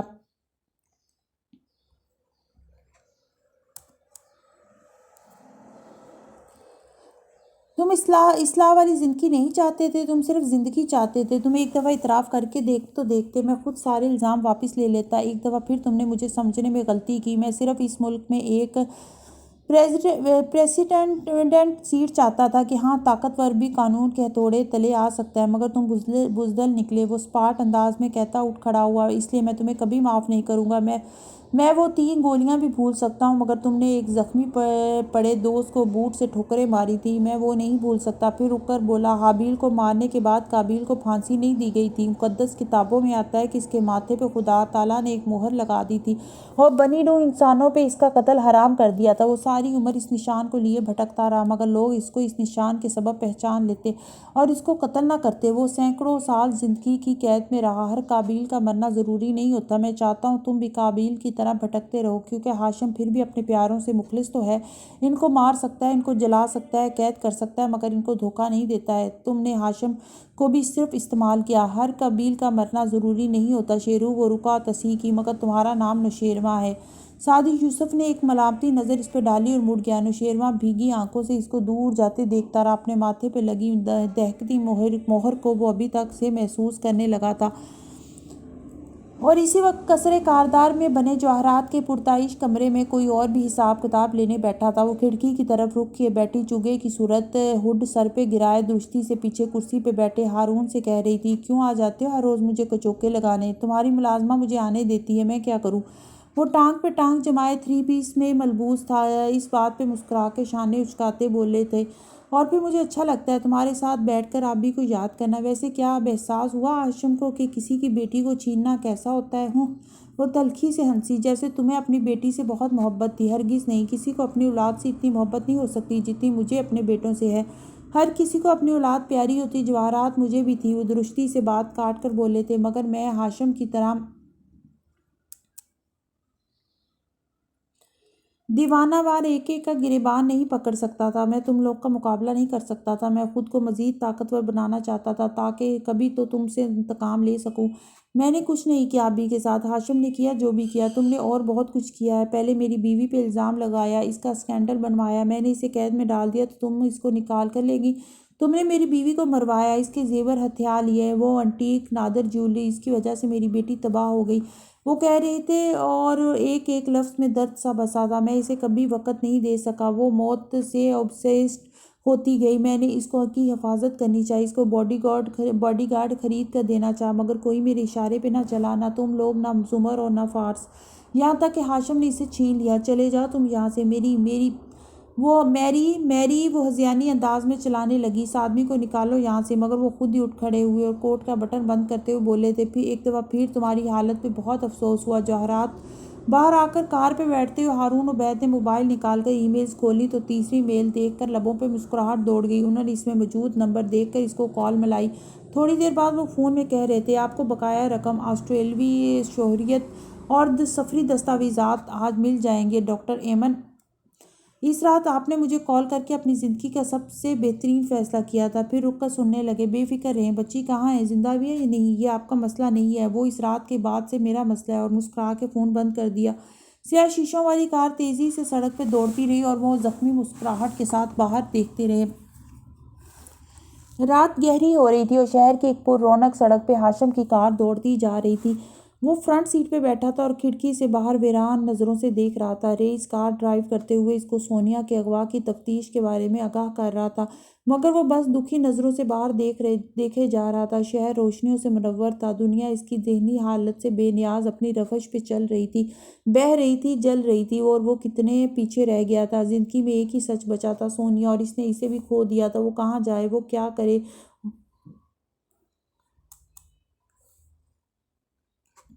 وہ آنکھیں بند کر کے کنپٹیاں سے ہلانے لگا۔ کار رکی تو اس نے چونک کے سر اٹھایا۔ سر، یہاں مارکیٹ میں ڈاکٹر ایمن کے بھائی کی شاپ سے میں بندے لے جا کر ان سے ذرا بات کرتا ہوں۔ آپ بیٹھے، مجھے آپ کی طبیعت ٹھیک نہیں لگ رہی۔ ہاشم نے محض سر ہلایا اور سر ہاتھوں میں گرا کے وہیں بیٹھا رہا۔ آگے پیچھے رکتی گاڑیوں کے دروازے کھلنے اور بند ہونے کی آواز آئی، پھر گارڈز کے دور جانے کی چاپ سنائی دیتی رہی۔ وہ آنکھیں موندے بیٹھا رہا۔ ٹھک ٹھک شیشہ کھٹکا، اس نے بیزاری سے آنکھیں کھولیں اور گردن موڑی۔ کھڑکی پہ ایک شخص جھکا ہوا تھا اور اسے باہر آنے کو کہہ رہا تھا، گول چشمے والا شخص۔ وہ اسے فوراً پہچان گیا تھا، یہ وہی تھا جو ہر روز عدالت آیا کرتا تھا۔ ہاشم ایک جھٹکے سے دروازہ کھول کر باہر نکلا، پھر اچنبھے سے اس کے ساتھ کھڑے دو افراد کو دیکھا۔ جی؟ خشک آواز میں پوچھا ہاشم کاردار۔ آپ کو ہمارے ساتھ چلنا ہوگا۔ ہاں، مگر کیوں؟ اس کا ماتھا ٹھنکا۔ ہمیں آپ سے کچھ سوالات کرنے ہیں، آپ کو ہمارے آفس آنا ہوگا، چشمے والا بے تاثر انداز میں کہہ رہا تھا۔ اندھیرے میں کار کے ساتھ کھڑے ان تینوں کو اس نے مشکوک نظروں سے دیکھا۔ کون ہو تم؟ چشمے والے نے اپنے کوٹ میں ہاتھ ڈالا اور ایک بیج بما کارڈ نکال کے اس کے سامنے لہرایا۔ ہاشم کے جبڑے کی رگیں تن گئیں، اس نے تھوک نگلا۔ سو تم لوگ سرکاری خفیہ ایجنسی کے آفیسرز ہو؟ گڈ۔ اس نے کمال ضبط سے سر کو 2-3 دفعہ اس بات میں ہلایا۔ مجھ سے کیا بات کرنی ہے؟ مسٹر کاردار، آپ کے خلاف ٹیرر فنانسنگ کے الزام ہیں، ہمیں آپ سے اس حوالے سے بات کرنی ہے۔ ہم جانتے ہیں کہ آپ اپنی بیٹی کے لیے کافی پریشان ہیں، مگر وہ ہمارا مسئلہ نہیں ہے، ہمیں آپ کو یہاں سے لے جانا ہے۔ پہلی بات، مجھے اریسٹ وارنٹ دکھاؤ۔ وہ انگلی اٹھا کر سختی سے تنبیہ کرتے ہوئے بولا۔ دوسرا، میں امریکی شہری ہوں، میرے پاس مرینڈار رائٹس، خاموش رہنے کے حقوق ہیں، میں اپنے وکیل کی موجودگی کے بغیر کچھ نہیں کہوں گا۔ تیسرا، مجھے اپنی ایمبیسی کال کرنی ہے اور ایک امریکی شہری کو حراست میں لیتے وقت تم لوگوں کو لازمی میری ایمبیسی سے ڈیل کرنا ہوگی۔ اور چوتھی بات، میں تمہارے ساتھ چلنے کے لیے تیار ہوں، اگر تم مجھے اپنے وکیل کو کال کرنے دو، اور ہاں، میں ہتھ کڑی نہیں لگواؤں گا، کوئی مجھے ہاتھ بھی نہیں لگائے گا۔ مسٹر کاردار، چشمے والا 2 قدم آگے آیا، اس کی آنکھوں میں دیکھا۔ ہم آپ کو گرفتار نہیں کرنے آئے، ہم ایجنسی کے لیے کام کرتے ہیں، پولیس گرفتار کرتی ہے، ہم صرف اغوا کرتے ہیں، کیونکہ ہم وکیلوں، عدالتوں، سفارت خانوں کے جھنجٹ میں نہیں پڑتے۔ ہمارے یہاں ملزم نہیں ہوتے، صرف مجرم ہوتے ہیں، اور ہم مجرم کو صفائی کا حق نہیں دیا کرتے۔ یہ کہتے ہوئے اس نے ہاشم کو گریبان سے پکڑا، گاڑی سے لگایا۔ دوسرے آفیسر نے اس کا جبراً رخ موڑا، پھر اس کے بازو پیچھے لے جا کر زبردستی کلائیاں قریب لے کر آیا اور ان میں ہتھکڑی ڈال کر کلک کے ساتھ بند کی۔ ہاشم سرخ پڑتا چہرہ لیے ضبط سے کہہ رہا تھا، مجھے اپنی ایمبیسی کو کال کرنی ہے، میں اپنے رائٹس جانتا ہوں۔ ہاشم کاردار، اس نے ہاشم کے کان کے قریب جا کر کہا، آج سے آپ ایک مسنگ پرسن ہیں۔ اور دوسرے نے اس کے منہ پر سیاہ بیگ گرا دیا۔ ساری دنیا جیسے بجھ گئی، اندھیرا، تاریکی، ہر سو تاریکی۔ انٹروگیشن روم میں چھت پہ ایک تیز سورج جیسی تیز اور آگ جیسی جھلساتی روشنی والا بلب جھول رہا تھا، باقی کمرہ اندھیرے میں ڈوبا ہوا تھا۔ ایک میز بچھی تھی جس نے اوپر ہاشم بیٹھا تھا، کوہنیاں میز پہ جما رکھی تھی اور وہ چندھیائی ہوئی آنکھیں مل رہا تھا۔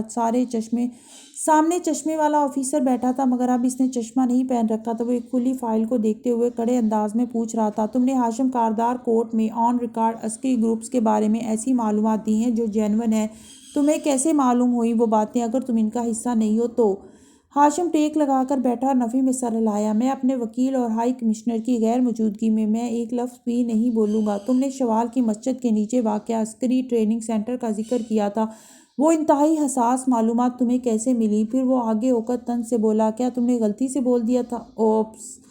ہاشم نے اس کی آنکھوں میں دیکھتے ہوئے شانے اچکائے۔ وہ بہت ڈھیٹ تھا۔ آفیسر مسکرایا۔ ہم شروع لائٹ ٹارچر سے کرتے ہیں۔ بلب کی طرف اشارہ کیا جس سے ہاشم کے سر میں درد ہونے لگا تھا، مگر وہ ضبط سے مضبوط اعصاب کا مظاہرہ کرتا بیٹھا نظر آ رہا تھا۔ پھر مختلف اقسام کے ٹارچرز اپلائی کرتے ہیں، کچھ نہیں بولو گے تو کسی بے نشان قبر میں دفنا آئیں گے، لیکن اب تم سورج نہیں دیکھ سکو گے۔ کاردار، مجھے 24 گھنٹے کے اندر عدالت میں پیش کرنا ہے تمہارے پاس فی الحال ایسا کوئی حق نہیں ہے۔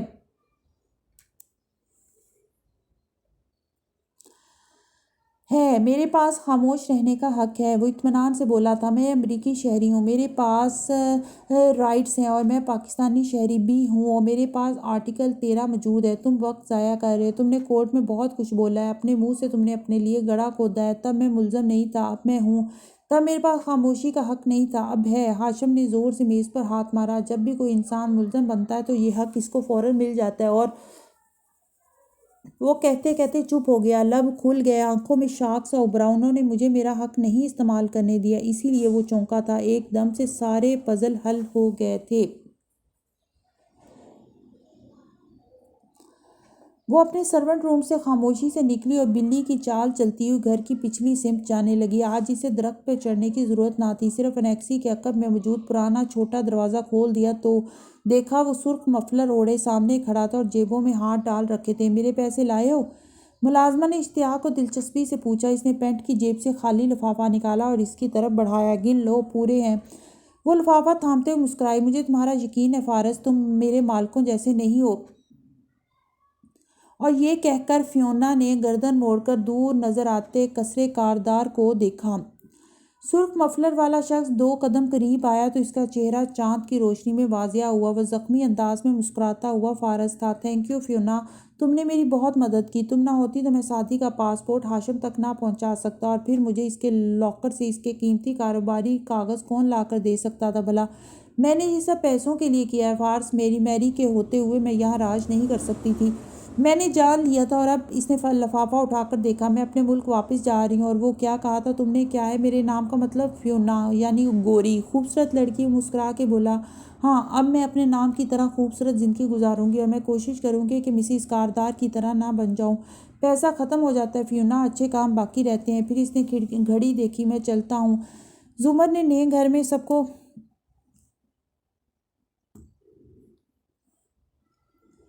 کو ڈنر پہ مدعو کر رکھا ہے، اور میں لیٹ نہیں ہونا چاہتا۔ یہ ہماری آخری ملاقات تھی۔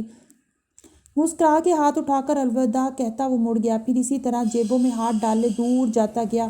وہ مسکرا کے اسے دیکھے گئی۔ بالآخر وہ اب اس اونچے محل اور اس کی سازشوں سے آزاد ہونے جا رہی تھی۔ اور انٹروگیشن روم میں بیٹھا ہاشم جیسے کسی خواب سے جاگا تھا، ایک دم چونک کر تفتیشی افسر کو دیکھنے لگا تھا۔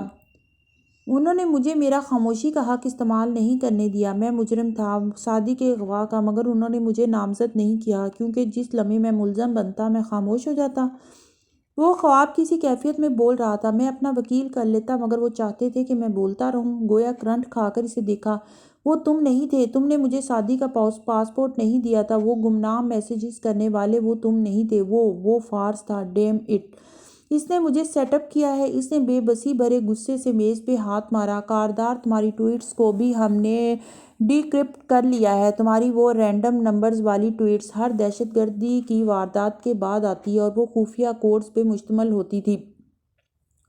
اور جواب میں ایک معروف عسکری ونگ کا سربراہ شوال سے ٹویٹ کیا کرتا تھا، وہ بھی اسی شفٹ سائفر پہ مشتمل ہوتی تھی جو تم استعمال کر رہے تھے۔ Damn it! میں نے کوئی ٹویٹس نہیں کی۔ اس نے غصے سے میز پہ ہاتھ مارا۔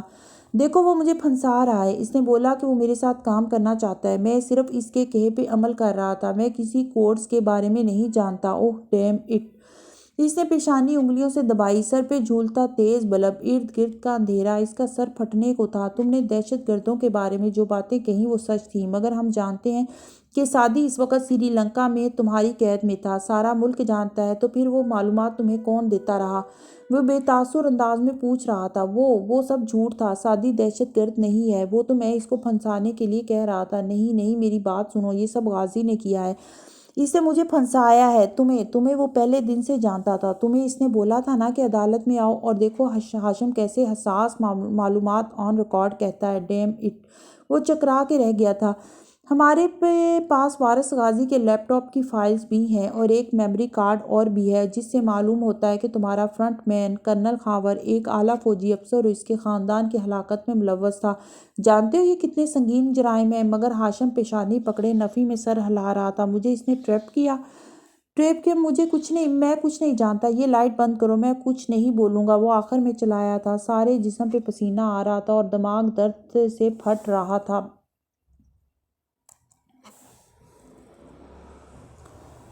جو غائب بھی ہے حاضر بھی، جو ناظر بھی ہے منظر بھی۔ وہ بنگلہ چھوٹا سا خوبصورت سا تھا، اور اس کے لان میں ایک اونچا سا باٹل پام کا درخت لگا تھا۔ فارس نے کار روکی، مسکراتے ہوئے میرون مفلر اتارا اور طے کر کے ڈیش بورڈ کے اندر رکھ دیا۔ یہ اس نے وارث کے اس سویٹر سے کاٹ کر بنایا تھا جو جیل میں عمل اور سارا اس کے لیے لائی تھیں۔ اس کا اون اسے وارث کی یاد دلاتا تھا، اور اتنے مہینوں سے ہاشم کے خلاف شطرنج کی ایک ایک چال چلتے ہوئے یہ پہن کر اسے لگتا تھا وہ اس قرض کو اتار رہا ہے جو وارث اس کے اوپر چھوڑ گیا تھا۔ آج سارے قرض اتر گئے تھے، سارے حساب کتاب پورے ہو گئے تھے۔ گھر کے اندر جا بجا پیک شدہ کارٹن رکھے تھے۔ ندرت اور حنا سارا دن کام کرواتی رہی تھی، اور اب کھانا کھایا جا رہا تھا۔ ڈائننگ ٹیبل تک آیا تو زمر کھانا لگا چکی تھی اور سب نشستیں سنبھالے بیٹھے تھے۔ اتنی دیر لگا دی؟ زمر نے آنکھوں میں خفگی لیے گھورا۔ نوکری کی تلاش میں نکلا تھا، دیر تو ہو ہی جاتی ہے، وہ خوشگوار انداز میں کہتے ہوئے کرسی کھینچ کر بیٹھا۔ ندرت نے مشکوک نظروں سے اسے دیکھا۔ اتنا مسکرا کیوں رہے ہو؟ فارس نے فوراً منہ سیدھا کیا۔ نہیں تو؟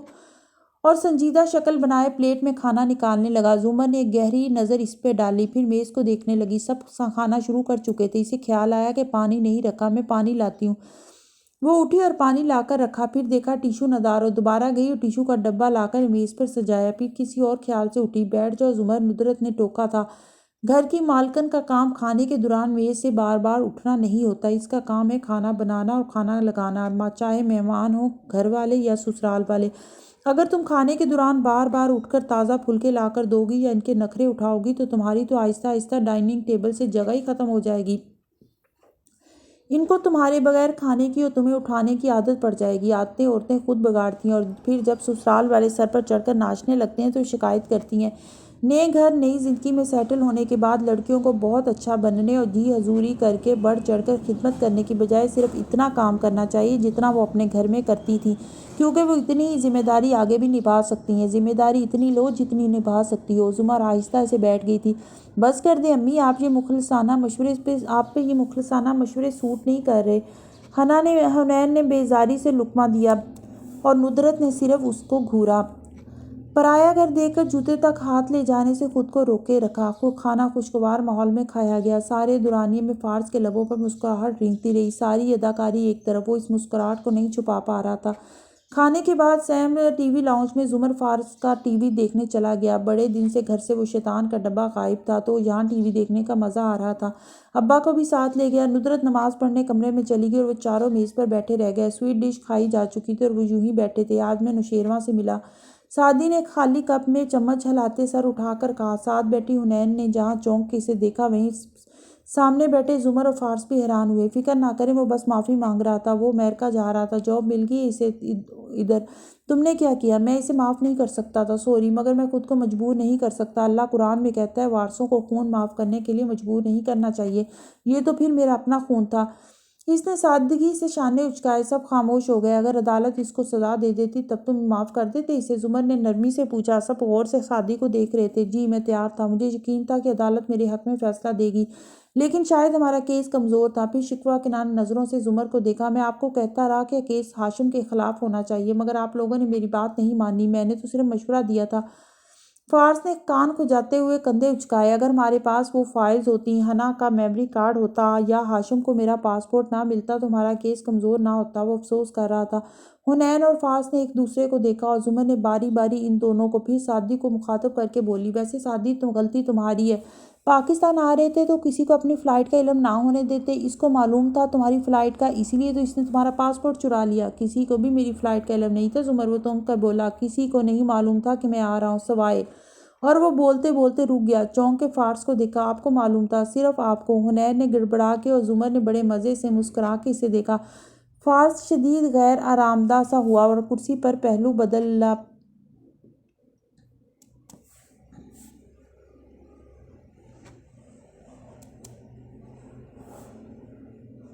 ہاں تو، اور سعدی، شاید فارس نے ہی تمہیں کہا تھا کہ تم افغانستان کے راستے آؤ، ہے نا؟ زمر محفوظ انداز میں مسکراہٹ دبائے بولی تھی۔ فارس نے بے یقینی سے اسے دیکھا، یہ جانتی تھی؟ مگر سعدی سن رہا بیٹھا تھا۔ اور وہ فائلز اور میموری کارڈ، وہ تو کسی چھوٹے موٹے سرخ مفلر والے آدمی نے چرائے تھے، ہے نا؟ وہ سب کیا تھا؟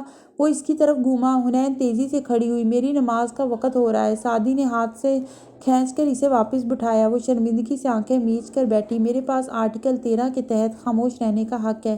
تم نہ بتاؤ حنین، میں بتاتی ہوں۔ زمر یوسف تھوڑی تلے ہتھیلی رکھے دلچسپی سے مسکراتے ہوئے بول رہی تھی، جب گواہ جھوٹ بولتے ہیں عدالت اور پولیس کے سامنے، انہیں کسی شخص کو بچانا ہوتا ہے تو اس کا حلیہ الٹ بتاتے ہیں کہ جی موقع سے فرار ہونے والا ملزم جھوٹا موٹا تھا، مگر وہ دائیں طرف ہاتھ سے اشارہ کیا، کافی سمارٹ اور قداور سا تھا۔ بہت شکریہ، وہ جل کر بڑبڑایا، چڑیل نہ ہو تو آپ نے چرائے تھے وہ سب حنین کے کمرے سے؟ سعدی دنگ رہ گیا تھا، کسی نے کچھ نہیں چرایا سعدی ڈیئر، میرے شوہر اور تمہاری بہن نے ہم سے جھوٹ بولا۔ فارس نے گھر سے جاتے وقت حنین سے وہ چیزیں لی اور اس کو کہا کہ وہ کھو گئی ہیں۔ حنین اوپر گئی، کھڑکی کھولی اور چیخ ماری۔ ہم لوگ اوپر گئے تو اس نے ہمیں لمبی سی کہانی سنا دی جو مجھے اسی وقت سمجھ آ گئی تھی، کیونکہ ایک ننھا سا میموری کارڈ اگر مبینہ چور نے پکڑ بھی رکھا ہو تو وہ اتنے دور سے حنا کو کیسے نظر آ سکتا ہے، جس سے مجھے اندازہ ہوا کہ وارث غازی کی فائلز بھی حنین کھول چکی تھی، لیکن ہمیں اس نے کہا کہ اس میں فروزن کے سوا کچھ نہیں ہے اور اصل فائلز کہیں اور منتقل کر دی۔ میں نے سچ کہا تو تیزی سے بولی، ماموں نے مجھ سے پہلے وہ ادھر سے ڈیلیٹ کر کے اپنے پاس منتقل کر لی تھی، اور باقی ساری باتوں پہ آرٹیکل 13 کے تحت مجھے خاموش رہنے کا حق ہے۔ واؤ! سعدی نے غصے سے فارس کو دیکھا جو گردن موڑ کے دیوار کو دیکھ رہا تھا اور برے برے منہ بھی بنا رہا تھا۔ آپ میرا کیس کمزور کرتے رہے۔ فارس نے تنگ کر اسے دیکھا۔ ان سب کے باوجود بھی کیس ثابت نہ ہو پاتا سعدی، میں نے صرف ان چیزوں کا اچھا مصرف ڈھونڈا، ان ثبوتوں کو عدالت میں داغدار کرنے کے بجائے کیس کو نوشیروان تک محدود رکھا تاکہ ہاشم خاموشی کا حق استعمال نہ کرے اور بولتا رہے۔ وہ جیتنا چاہتا تھا اور وہ بولنا ہی چاہتا تھا، ہر قیمت پہ۔ میں نے اسے جیتنا ہی دیا۔ آپ نے اسے کہا کہ وہ مجھے دہشت گرد ثابت کرے۔ اس نے میز پہ زور سے ہاتھ مارا، حالانکہ اصل دہشت گرد کوئی اور ہے۔ خفگی سے زمر کو دیکھ گھورائی، جس نے مسکرا کے شانے اچکا دیے، پھر بات جاری رکھی، تم کچھ بھی ثابت نہ ہو پاتے، مگر وہ جینون انفارمیشن استعمال کر کے خود کو پھنسا لیتا۔ میں نے صرف ایک ایجنسی سے ڈیل کی کہ وہ آ کر خود دیکھ لے ہاشم کیا کہتا ہے، اور وہ چشمے والا آدمی، وہ ایجنسی کا تھا، مگر آپ تو اس کو جانتے تک نہیں تھے، سعدی نے طنزیہ کہا تھا۔ فارس نے بے بسی سے ایک انگلی سے ٹھوڑی کھجائی، مجھے کیا معلوم تھا وہ کس کو بھیجتے ہیں، شروع میں تو میں نہیں پہچانتا تھا، مگر اس کے فنگر پرنٹ سے معلوم ہو گیا تھا کہ وہ کون ہے، مگر ہمارے سامنے آپ اداکاری کرتے رہے کہ آپ اس کو نہیں جانتے، نوازش، اور جب احمر کو شک ہوا کہ کوئی قریب کا بندہ انوالوڈ ہے تو آپ نے میرا شک حسینہ پہ ڈلوانا چاہا۔ بیچاری حسینہ! زمر نے کی آواز نکالی، تو کیا اپنے اوپر ڈلواتا؟ پھر تم لوگ قانون کی سربلندی کی چلتی پھرتی مثالیں مجھے کہاں کچھ کرنے دیتے؟ وہ خفا خفا لگ رہا تھا۔ اور کون کون انوالوڈ تھا آپ کے ساتھ؟ سعدی زیادہ خفا تھا۔ فارس اب کوئی فرار نہیں اختیار کر سکتا تھا۔ ہاشم کی ملازمہ فیونا، وہ چھوٹے موٹے کام کر دیتی تھی۔ میرا جیل کا دوست جلال الدین، اس کی مدد سے میں ہاشم کو کچھ کوڈز بھیجتا تھا جس کو وہ نئے کاروباری مواقع کے لالچ میں ٹویٹ کر دیتا تھا۔ سعدی نے ابرو اٹھائی، پہلی دفعہ فارس کھل کر مسکرایا۔ ہاں تھا، کیونکہ آج اسے ایجنسی والے اٹھا کر لے گئے اور وہ اب دوبارہ سورج کی روشنی نہیں دیکھ سکے گا۔ مجھے اندازہ ہو گیا تھا، زمر محظوظ ہوئی تھی، تم اتنے مسکرا جو رہے تھے نوکری ڈھونڈنے کے بہانے۔ محترمہ آپ نے غور نہیں کیا شاید میں نے ڈیل کی تھی، میں ان کو ایک دہشت گردی کا سہولت کار دوں گا اور وہ جواب میں میری ایجنسی میں میری نوکری واپس بحال کروائیں گے۔ زمر کے چہرے پہ خوشگوار مسکراہٹ امڑ آئی، مطلب اب تم بے روزگار نہیں ہو؟ جی ہاں، اب میں بے روزگار نہیں رہا، وہ طنزیہ مسکرا کے بولا۔ سعدی نے اسی خفگی سے میز بجائی۔ اپنے مسئلے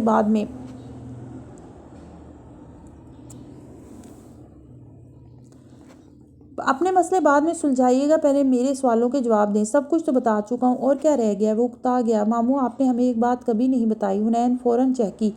سعدی نے اسے خفگی سے اس کے سر پہ چپت لگائی۔ اس نے ناراضگی سے بھائی کو دیکھا۔ کیا بھائی؟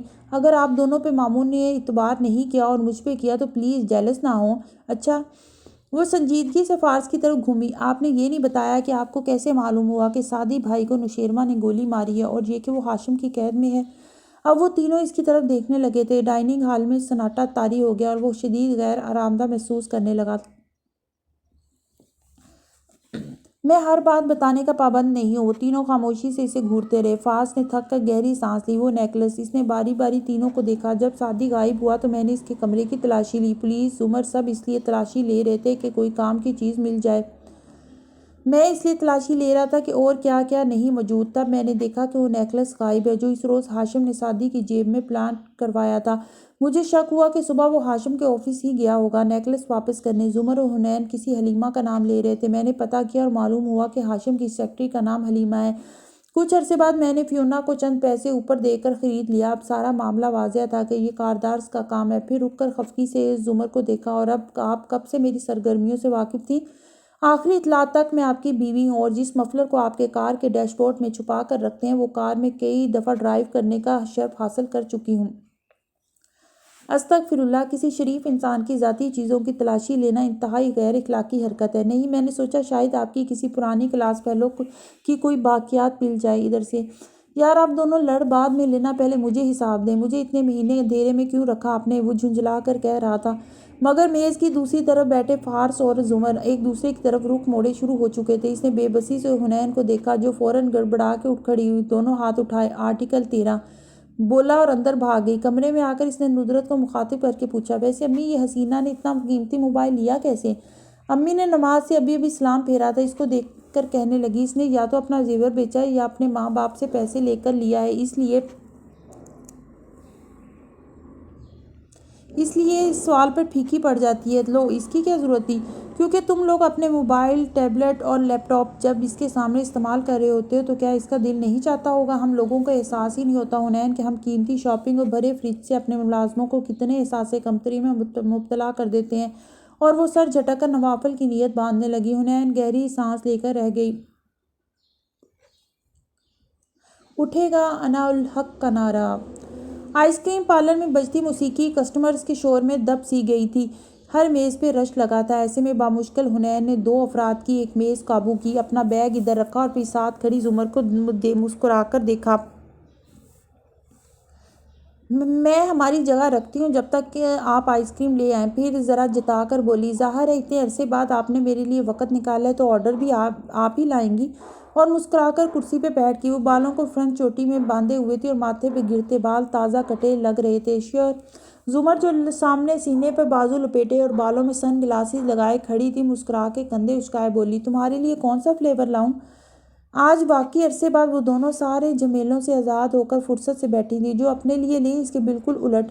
وہ ہتھیلیوں پہ ٹھوڑی گرائے بیٹھی مزے سے بولی تھی۔ زمر سر ہلا کے آگے بڑھ گئی۔ پھر جب واپس آئی تو ہاتھ میں 2 کپس تھے۔ دیکھ لو، اندر سے دونوں آئس کریم ایک جیسی ہیں مگر اوپر سے ایک دوسرے کے بالکل الٹ۔ حنا ہنس دی اور کندھے اچکا کر اپنا کپ قریب کھسکا لیا۔ وہ بھی اب سامنے بیٹھ چکی تھی۔ ارد گرد شور اور رش ویسا ہی تھا مگر وہ دونوں چونکہ فراغت سے ایک دوسرے کی طرف متوجہ تھیں تو دھیرے دھیرے اطراف سے دھیان ہٹتا گیا، یہاں تک کہ ان کو لگا وہ تنہا بیٹھی ہیں۔ سوچ زمر، یوسف کیسا جا رہا ہے آپ کا نیا گھر؟ حنین چمچ سے پھل کے ٹکڑوں کو آئس کریم میں مکس کرتے ہوئے پوچھنے لگی۔ مجھے لگتا تھا شادی کا کیس ختم ہوگا تو مجھے بہت وقت مل جائے گا، میں فارغ ہوں گی، مگر ورکنگ وومن کے لیے فراغت ایک خیالی پلاؤ ہے یا شاید مصروفیت کی عادت پڑ جاتی ہے۔ تم سناؤ؟ میں ٹھیک ہوں، گھر میں سب ٹھیک ہے۔ ارے ہاں، میں ہوم ڈیکور اور ہوم امپروومنٹ پہ کتاب لکھ رہی ہوں، کیا میں نے آپ کو بتایا؟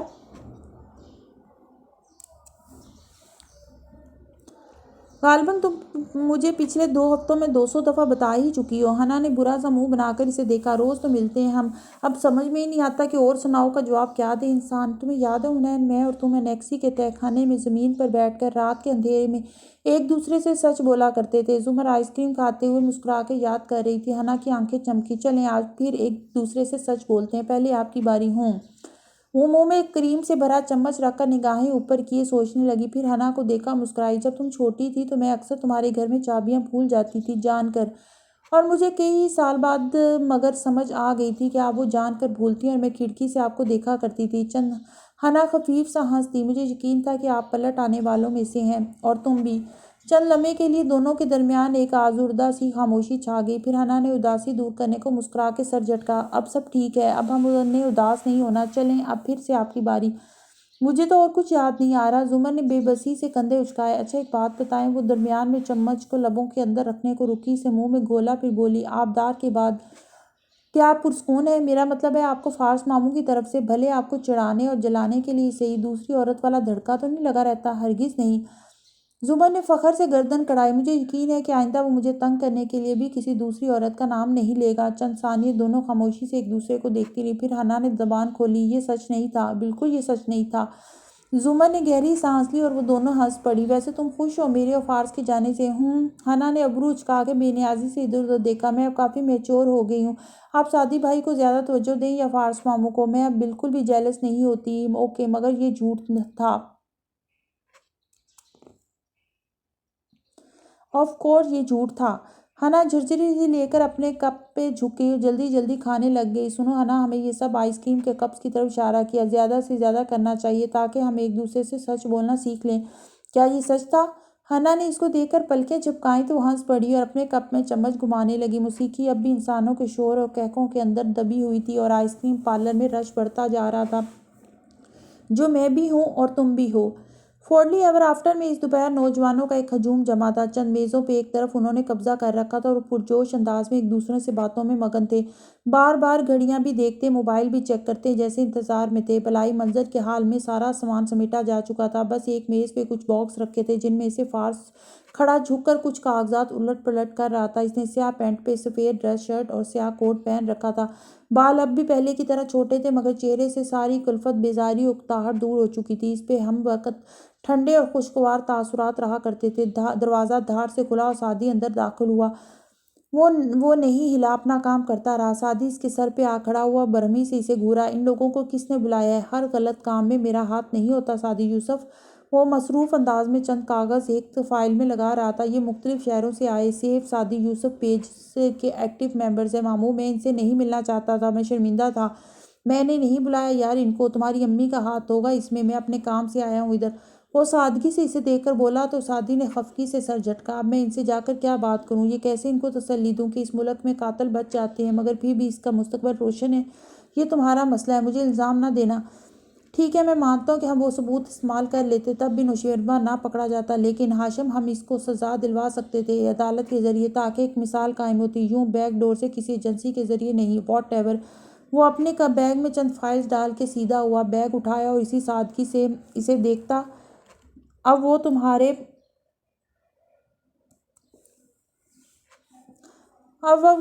مہمان ہیں، تم جو چاہو مرضی کرو، تم ان کے پاس جا کے ایک اچھی سی تقریر کرو، مجھے کام ہے، میں جا رہا ہوں۔ اس کے کندھے کو دبایا اور آگے بڑھ گیا۔ سعدی یوسف جس وقت ریسٹورنٹ کے لاؤنج میں داخل ہوا، سب اس کو دیکھ کر کھڑے ہو گئے۔ وہ سیاہ شرٹ نیلی جینز کے اوپر پہنے ہوئے تھا اور سنجیدہ مگر متذبذب نظر آ رہا تھا۔ کسی نے سیلفی بنائی، کسی نے کلک کلک کر کے تصاویر اتار دیں۔ وہ جبراً مسکرا کے سب کو ہاتھ ہلاتا ایک مرکزی میز تک آیا اور کرسی کھینچی، سب بھی اس کے ساتھ بیٹھے۔ خاموشی سی چھا گئی۔ سعدی کی نظریں نیپکن اور گلاس پہ جمی تھیں۔ وہ اس سے تسلی لینے آئے تھے، اس سے جواب مانگنے آئے تھے۔ انہیں کن الفاظ میں اچھی امید تھمائے۔ آپ لوگوں کا شکریہ کہ آپ یہاں آئے، کنکھار کے اس نے کہنا شروع کیا۔ نظریں اب بھی جھکی تھیں۔ وہ کتنا اچھا مقرر تھا، بہترین بولتا تھا، مگر آج سارے الفاظ ختم ہو گئے تھے۔ وہ کیسے لوگوں کو بتائے کہ حق کے لیے اتنے مہینے لڑنے کا کوئی فائدہ تھا؟ اگر وہ خود اس سوال کا جواب نہیں جانتا تھا، وہ کیسے اپنی اتنے مہینوں کی خواری کو جسٹیفائی کرے گا؟ دراصل مجھے سمجھ نہیں آ رہی کہ میں آپ سے کیا کہوں۔ اس نے بدک نظریں اٹھائیں۔ میزیں باہم جوڑ کر وہ لوگ ان کے گرد بیٹھے اس پہ نظریں جمائے ہوئے تھے۔ سعدی یوسف کو گھٹن سی محسوس ہونے لگی۔ وہ یہاں سے بھاگ جانا چاہتا تھا۔ ہم نے کئی مہینے کورٹ میں لڑائی لڑی، مگر آخر میں میں ایک اسکول ٹیچر ہوں سر۔ دائیں طرف ایک قطار میں بیٹھی اسکارف والی لڑکی ایک دم بولنے لگی۔ وہ رک کے اسے دیکھنے لگا، سب اس کو دیکھنے لگے۔ وہ سانولی سی تھی اور اس کی آنکھیں بہت سنجیدہ تھیں، اور میں بغیر کسی شرمندگی کے آپ لوگوں کو یہ بتا سکتی ہوں کہ میرے اسکول کا ایک کلرک پچھلے 5 سال سے مجھ سمیت کئی ٹیچرز کو اپنی پرائیویٹ پراپرٹی سمجھتا تھا۔ اس کا جب دل چاہتا وہ کسی کو بھی ہراس کر سکتا تھا، مگر اسے کوئی روکنے والا نہیں تھا۔ شدت جذبات سے بولتے اس کو چہرہ سرخ پڑنے لگا۔ لیکن جس دن میں نے آپ کو دیکھا وہ انٹرویو دیتے ہوئے، وہ قانونی جنگ لڑتے ہوئے، روز عدالت میں سر بہادری سے اٹھا کر چل کے جاتے ہوئے، تب میں نے جانا تھا اپنے حق کے لیے اور ظلم کے خلاف کیسے لڑا جاتا ہے۔ اس دن سر میں اٹھ کھڑی ہوئی، میں نے ٹیچرز کو اکٹھا کیا اور ہم نے اس کلرک کو دن کی روشنی میں سب کے سامنے بے عزت کیا، اس کی شکایت کی۔ اس کو مجھے یونیورسٹی میں 2 لڑکے بلی کرتے تھے۔ اس کی بات ختم ہونے سے پہلے ایک دوسرا لڑکا بول اٹھا، اور میں اتنے مہینے سے ان کا ایرنڈ بوائے بنا ہوا تھا۔ میں ان کے کام کرتا، ذاتی بھی اور نصابی بھی۔ میں ان سے ڈرتا تھا، میں ان سے ہراساں ہوتا تھا، مگر جب آپ نوشیروان کاردار کے خلاف کھڑے ہوئے تھے نا سعدی بھائی، تب میں نے بھی اپنے خوف کا بت توڑا۔ میں نے انگلی اٹھا کر ان کو بھرے مجمع میں کہا کہ آج کے بعد وہ مجھ پہ حکم چلا کر تو دیکھیں، میں انہیں کورٹ میں گھسیٹوں گا میں ان کو۔ مگر ساتھ ہی ایک دوسرے نوجوان نے تیز تیز بولنا شروع کر دیا۔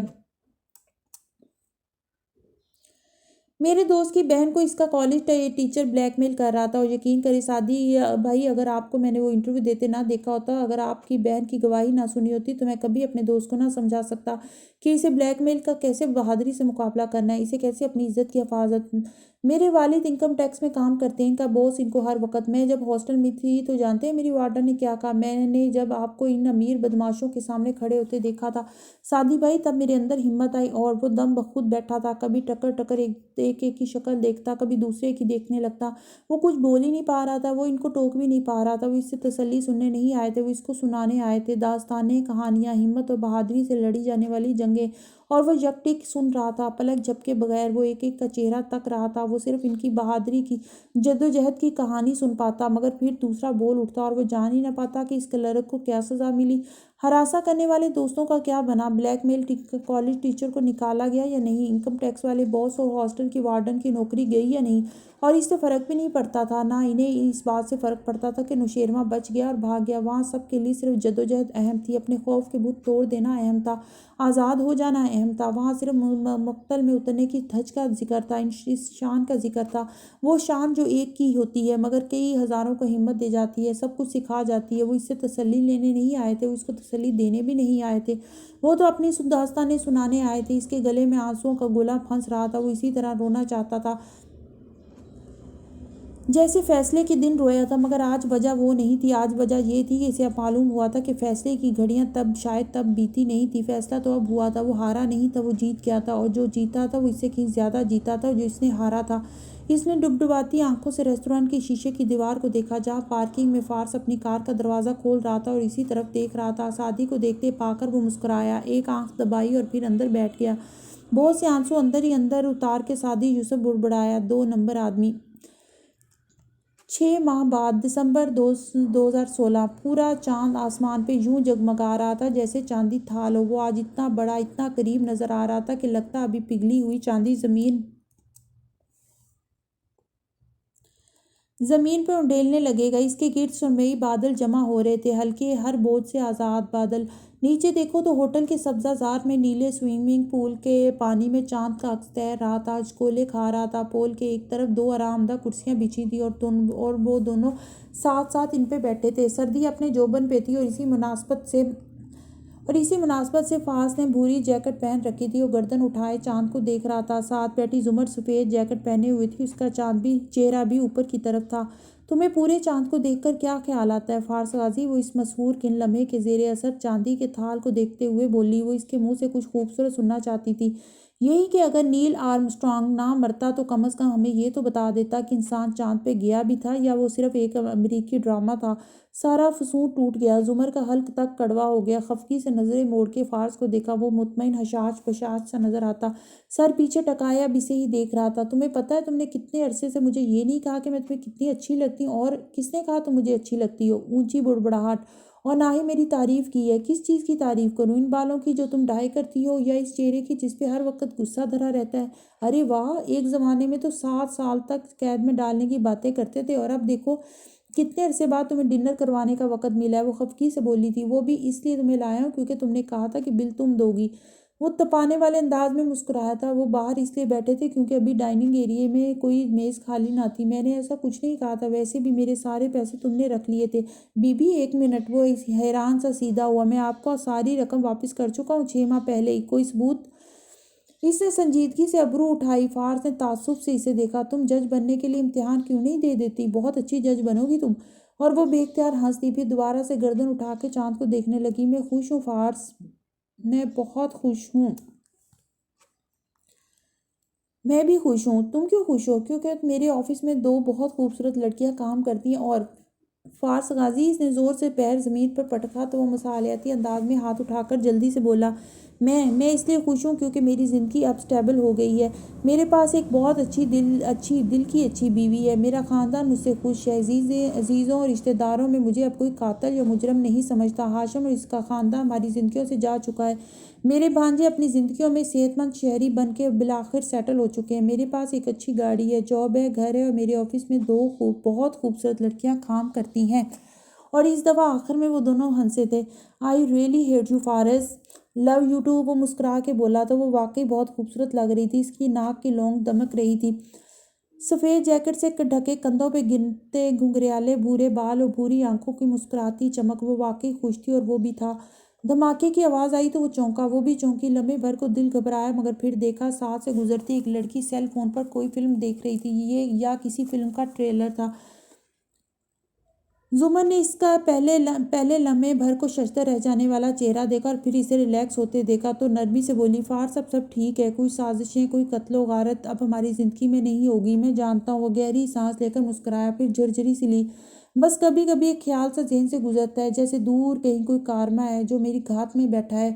یہ صرف تمہارا وہم ہے، میں جانتی ہوں ہم سے بھی غلط کام ہوئے ہیں مگر ہم سروائیول کی جنگ لڑ رہے تھے، ہم اور کچھ نہیں کر سکتے تھے۔ اصول یہ ہے کہ اگر بدلہ لو تو اتنا لو جتنا ظلم کیے گئے، اور اگر اس کے بعد کوئی تمہارے ساتھ زیادتی کرے تو پھر اللہ تمہاری مدد کرے گا، یہ اللہ کا وعدہ ہے۔ سو تم ہاتھ بڑھا کے اس کے گھٹنے پہ رکھا، ریلیکس ہو جاؤ اور اللہ پہ بھروسہ رکھو، اللہ تمہیں ضائع نہیں کرے گا۔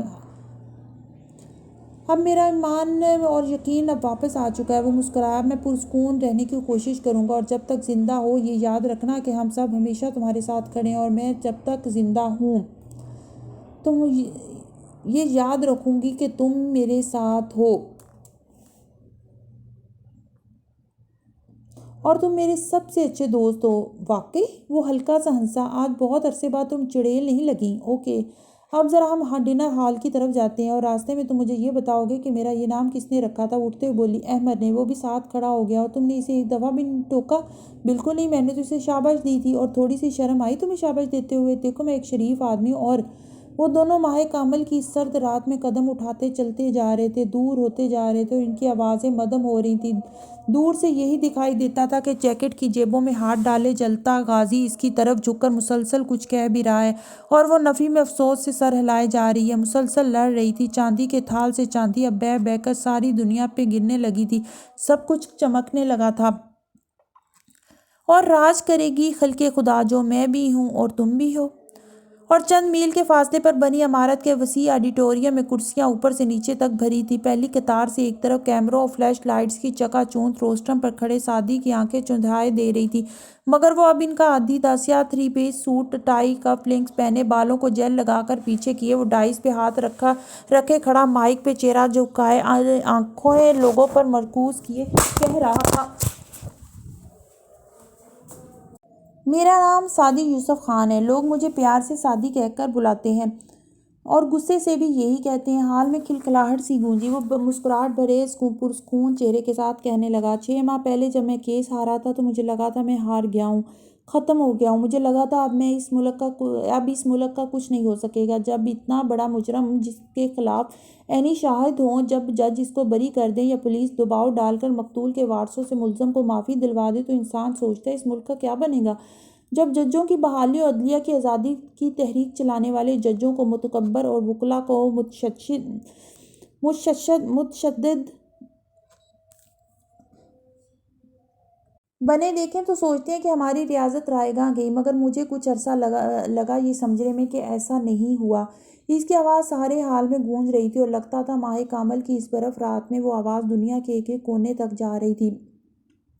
میں سعدی یوسف آپ سب لوگوں کے سامنے ببانگ دہل یہ بات کہتا ہوں کہ جب کوئی پاکستانی شہری کسی قاتل امیر آدمی یا کسی کرپٹ سیاستدان کے خلاف عدالت میں کیس لے کر جاتا ہے تو اگر مصلحت کے تحت مارے ہم ججز فیصلہ دیتے وقت مجرم کو فائدہ دے بھی جائیں، ہاں تب بھی مدعی نہیں ہارتا، انصاف کے لیے لڑنے والا نہیں ہارتا۔ وہ تو اسی دن جیت گیا تھا جب اس نے ہمت اور بہادری دکھاتے ہوئے امیر قاتلوں اور ڈاکوؤں کو عدالت میں گھسیٹا تھا۔ جب ایسے مصلحت میں لپٹے فیصلے آتے ہیں تو جج ہارتے ہیں، قانون ہارتا ہے، ملک کے انصاف کے ادارے ہارتے ہیں، مدعی نہیں ہارتا۔ ایسے فیصلے ہونے سے انصاف کے مدعی کا کچھ نہیں جاتا، وہ تو جیتا ہوا تھا۔ ایکسپوز تو ججز ہوتے ہیں۔ ہماری ناکام، کمزور اور کرپٹ عدلیہ اپنے آپ کو ایسے فیصلے کر کے خود بے عزت کر دیتی ہے۔ یاد رکھیے گا، انصاف کے لیے لڑنے والا کبھی نہیں ہارتا۔ اس تنگ و تاریک کوٹری کے دروازے میں ایک چھوٹا سا چوکٹا بنا تھا جس میں شیشہ لگا تھا۔ ہاشم اس دروازے کے ساتھ کمر لگائے بیٹھا تھا، قیدیوں کا لباس پہنے، اس کی شیپ بڑی تھی اور وہ گھٹنوں کے گرد بازوؤں کا حلقہ بنائے بیٹھا کچھ سوچ رہا تھا۔ دروازے پہ آہٹ ہوئی تو وہ کرنٹ کھا کر اٹھ کھڑا ہوا۔ دروازہ کھلا اور ایک سیاہ وردی والا سپاہی نظر آیا، اس کے ہاتھ میں کھانے کی ٹرے تھی۔ میری بات سنو، ہاشم بے بسی اور غصے بھری ادبی آواز میں بولا تھا، تم میری بات پہ غور کر کے تو دیکھو، میرے پاس اب بھی بہت سے خفیہ بینک اکاؤنٹس ہیں جن کا نہ میرے گھر والوں کو علم ہے نہ ان سیکیورٹی ایجنسیز والوں کو۔ اگر تم میری مدد کرو تو میں تمہیں بہت امیر کر سکتا ہوں۔ گارڈ نے ٹرے اندر پٹکی اور ایک غسیلی خاموش نظر اس پہ ڈالتا باہر نکل گیا۔ دروازے کے آہنی تالے چڑھنے کی آواز آئی تو ہاشم نے زور سے دیوار پہ مکہ دے مارا، میرے اعصاب بہت مضبوط ہیں، یہ جیل میرا کچھ نہیں بگاڑ سکتی۔ میں نکلوں گا اس سے ایک دن، پھر میں تم سب کو دیکھ لوں گا۔ اور تابڑ توڑ مکے دروازے پہ مارنے لگا، یہاں تک کہ اس کے ہاتھوں سے خون بہنے لگا۔ مجھے نہیں معلوم اس وقت میں کس ملک میں ہوں، لیکن تم لوگ پچھتاؤ گے، مجھے میری بیٹی کو نہیں ڈھونڈنے دیا تم سب پچھتاؤ گے۔ اور چونکہ مجھے آج اس سیمینار میں آپ سے بات کرنے کا موقع ملا ہے تو میں آپ کو سورہ نمل کی چند آیات سنانا چاہتا ہوں۔ قرآن کی آیات کے معنی ہر دفعہ نئے سرے سے ہم پر کھلتے ہیں۔ سورہ نمل کی آخری آیات بھی مجھے یوں لگتا ہے آج مجھے پہلی دفعہ سمجھ آئی ہے۔ قصر کاردار کے اس پہر اندھیرے میں ڈوبا تھا، اب اس کی ساری بتیاں نہیں جلائی جاتی تھیں، بس بجھی ہی رہتی تھیں۔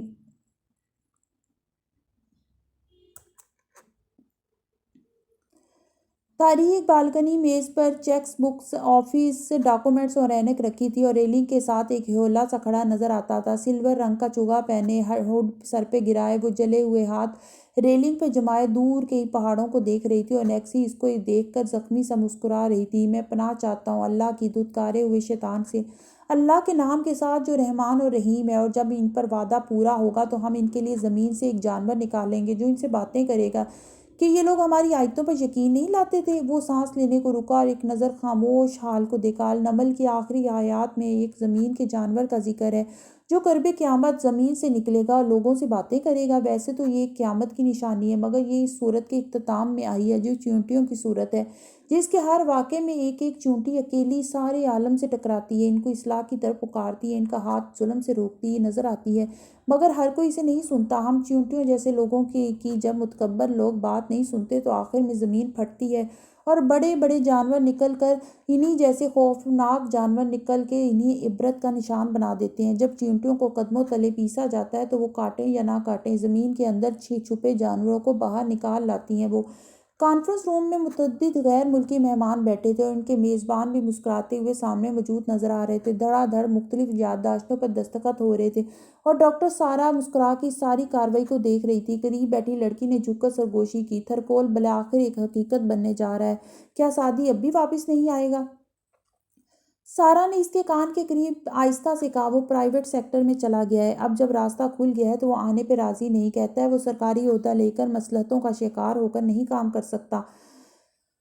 اور آگے اللہ فرماتا ہے، اور جس دن ہم ہر امت میں سے ایک گروہ ان لوگوں کا جمع کریں گے جو ہماری آیتوں کو جھٹلاتے تھے، پھر ان کی جماعت بندی ہوگی، یہاں تک کہ جب سب حاضر ہوں گے کہے گا کیا تم نے میری آیتوں کو جھٹلایا تھا، حالانکہ تم انہیں سمجھے بھی نہ تھے کہ یہ کیا کرتے رہے ہو، اور ان کے ظلم سے ان پہ الزام عائد ہو جائے گا، پھر وہ بول بھی نہ سکیں گے۔ یہ آیت ہر مظلوم کے دل کو ٹھنڈک دیتی ہے۔ ان کو پڑھ کے، ان کو سمجھ کے میں نے یہ جانا ہے کہ آج عدالتوں میں، ٹی وی پہ، چوراہوں اور چوک میں یہ ظالم بارسوخ کرپٹ لوگ کتنا مرضی جھوٹ بول لیں، ابھی قیامت نہیں آئی، اور جب آئے گی تو وہ بول بھی نہیں سکیں گے۔ اس دن ان کی کوئی صفائی، کوئی توجیہ نہیں سنی جائے گی۔ ہاں، کبھی تو ان ظالموں کی بھی زبان بندی ہوگی، اس لیے ان کی زبانوں سے ہمیں گھبرانا نہیں چاہیے۔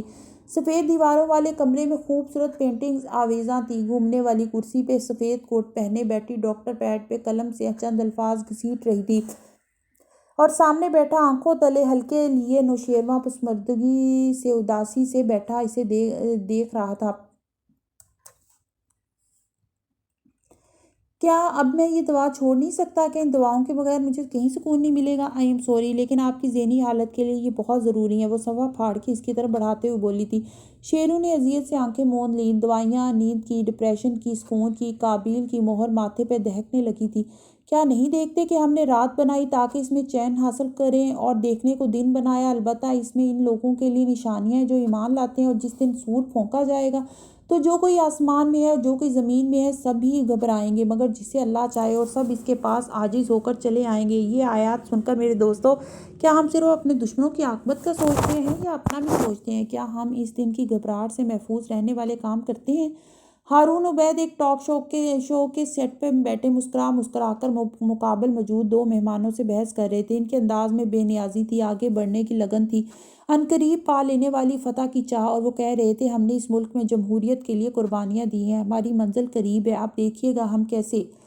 اور تو جو پہاڑوں کو جمے ہوئے دیکھ رہا ہے، یہ تو بادلوں کی طرح اڑتے پھریں گے۔ اس اللہ کی کاریگری سے جس نے ہر چیز کو مضبوط بنا رکھا ہے، اسے خبر ہے جو تم کرتے ہو۔ درست فرمایا اللہ نے، چاہے وہ ظالم لوگ ہوں یا ظالم حالات، یوں لگتا ہے وہ پہاڑ جیسے جمے ہوئے کبھی ہماری زندگیوں سے، ہمارے راستوں سے نہیں ہٹیں گے، مگر ایسا نہیں ہے۔ میں نے ان ظالم لوگوں اور ظالم حالات کو روئی کے گالوں کی طرح دھنکے جاتے دیکھا ہے۔ باقی رہ جانے والا صرف اللہ ہے، باقی سب کو زوال آنا ہے، خود ہمیں بھی۔ صاحبزادی صاحبہ اپنے لاکر کو کھولے کھڑی تھی، اس میں ایک بڑا ڈبہ کھلا ہوا تو اس کی سیاہ مخمل پہ جگمگاتے ہیرے پڑے نظر آ رہے تھے، آنکھوں کو خیرہ کر دینے والے زیورات۔ ان کو دیکھتے ہوئے مسکرا رہی تھی۔ وہ جب سے زندگی میں آئے تھے وہ بے رحم فیصلے کرنے لگی تھی، مگر اب پرواہ نہیں رہی تھی وہ زیورات، ان کی چمک۔ جو نیکی لائے گا سو اسے اس سے بہتر بدلہ ملے گا، اور وہ اس دن کی گھبراہٹ سے بھی امن میں ہوں گے۔ اللہ تعالیٰ ہمیں اس آیت میں یہ بتاتا ہے کہ ہمیں سکون، انعام، جنت، یہ چیزیں اپنی نیکیوں کے بدلے کے طور پہ نہیں ملیں گی، بلکہ جو بھی نیکی کرے گا اس کو اس کی نیکی سے بڑھ کے بدلے میں یہ سب ملے گا۔ پھر جب فیصلے کی گھڑی آئے گی تو یہ ہماری چھوٹی چھوٹی نیکیاں ہوں گی جو ہمارے دل کو دنیا اور آخرت میں گھبراہٹ سے بچائیں گی۔ اگر آپ کا دل بات پہ بات گھبرا جاتا ہے تو آپ ڈھونڈ ڈھونڈ کر نیکیاں کیا کیجیے۔ کسی کا دل رکھ لینا، کسی کو پانی پلا دینا، زبان پہ طنز آ جانے کے باوجود کسی کو ہرٹ نہ کرنے کے لیے اس کو لبوں سے نہ نکالنا، خاموش رہنا، اور ایسے ان گنت کام آپ کے دل کو بہادر بنائیں گے۔ یاد رکھیں، ہر نیکی کا دوسری نیکی کا راستہ کھولتی ہے۔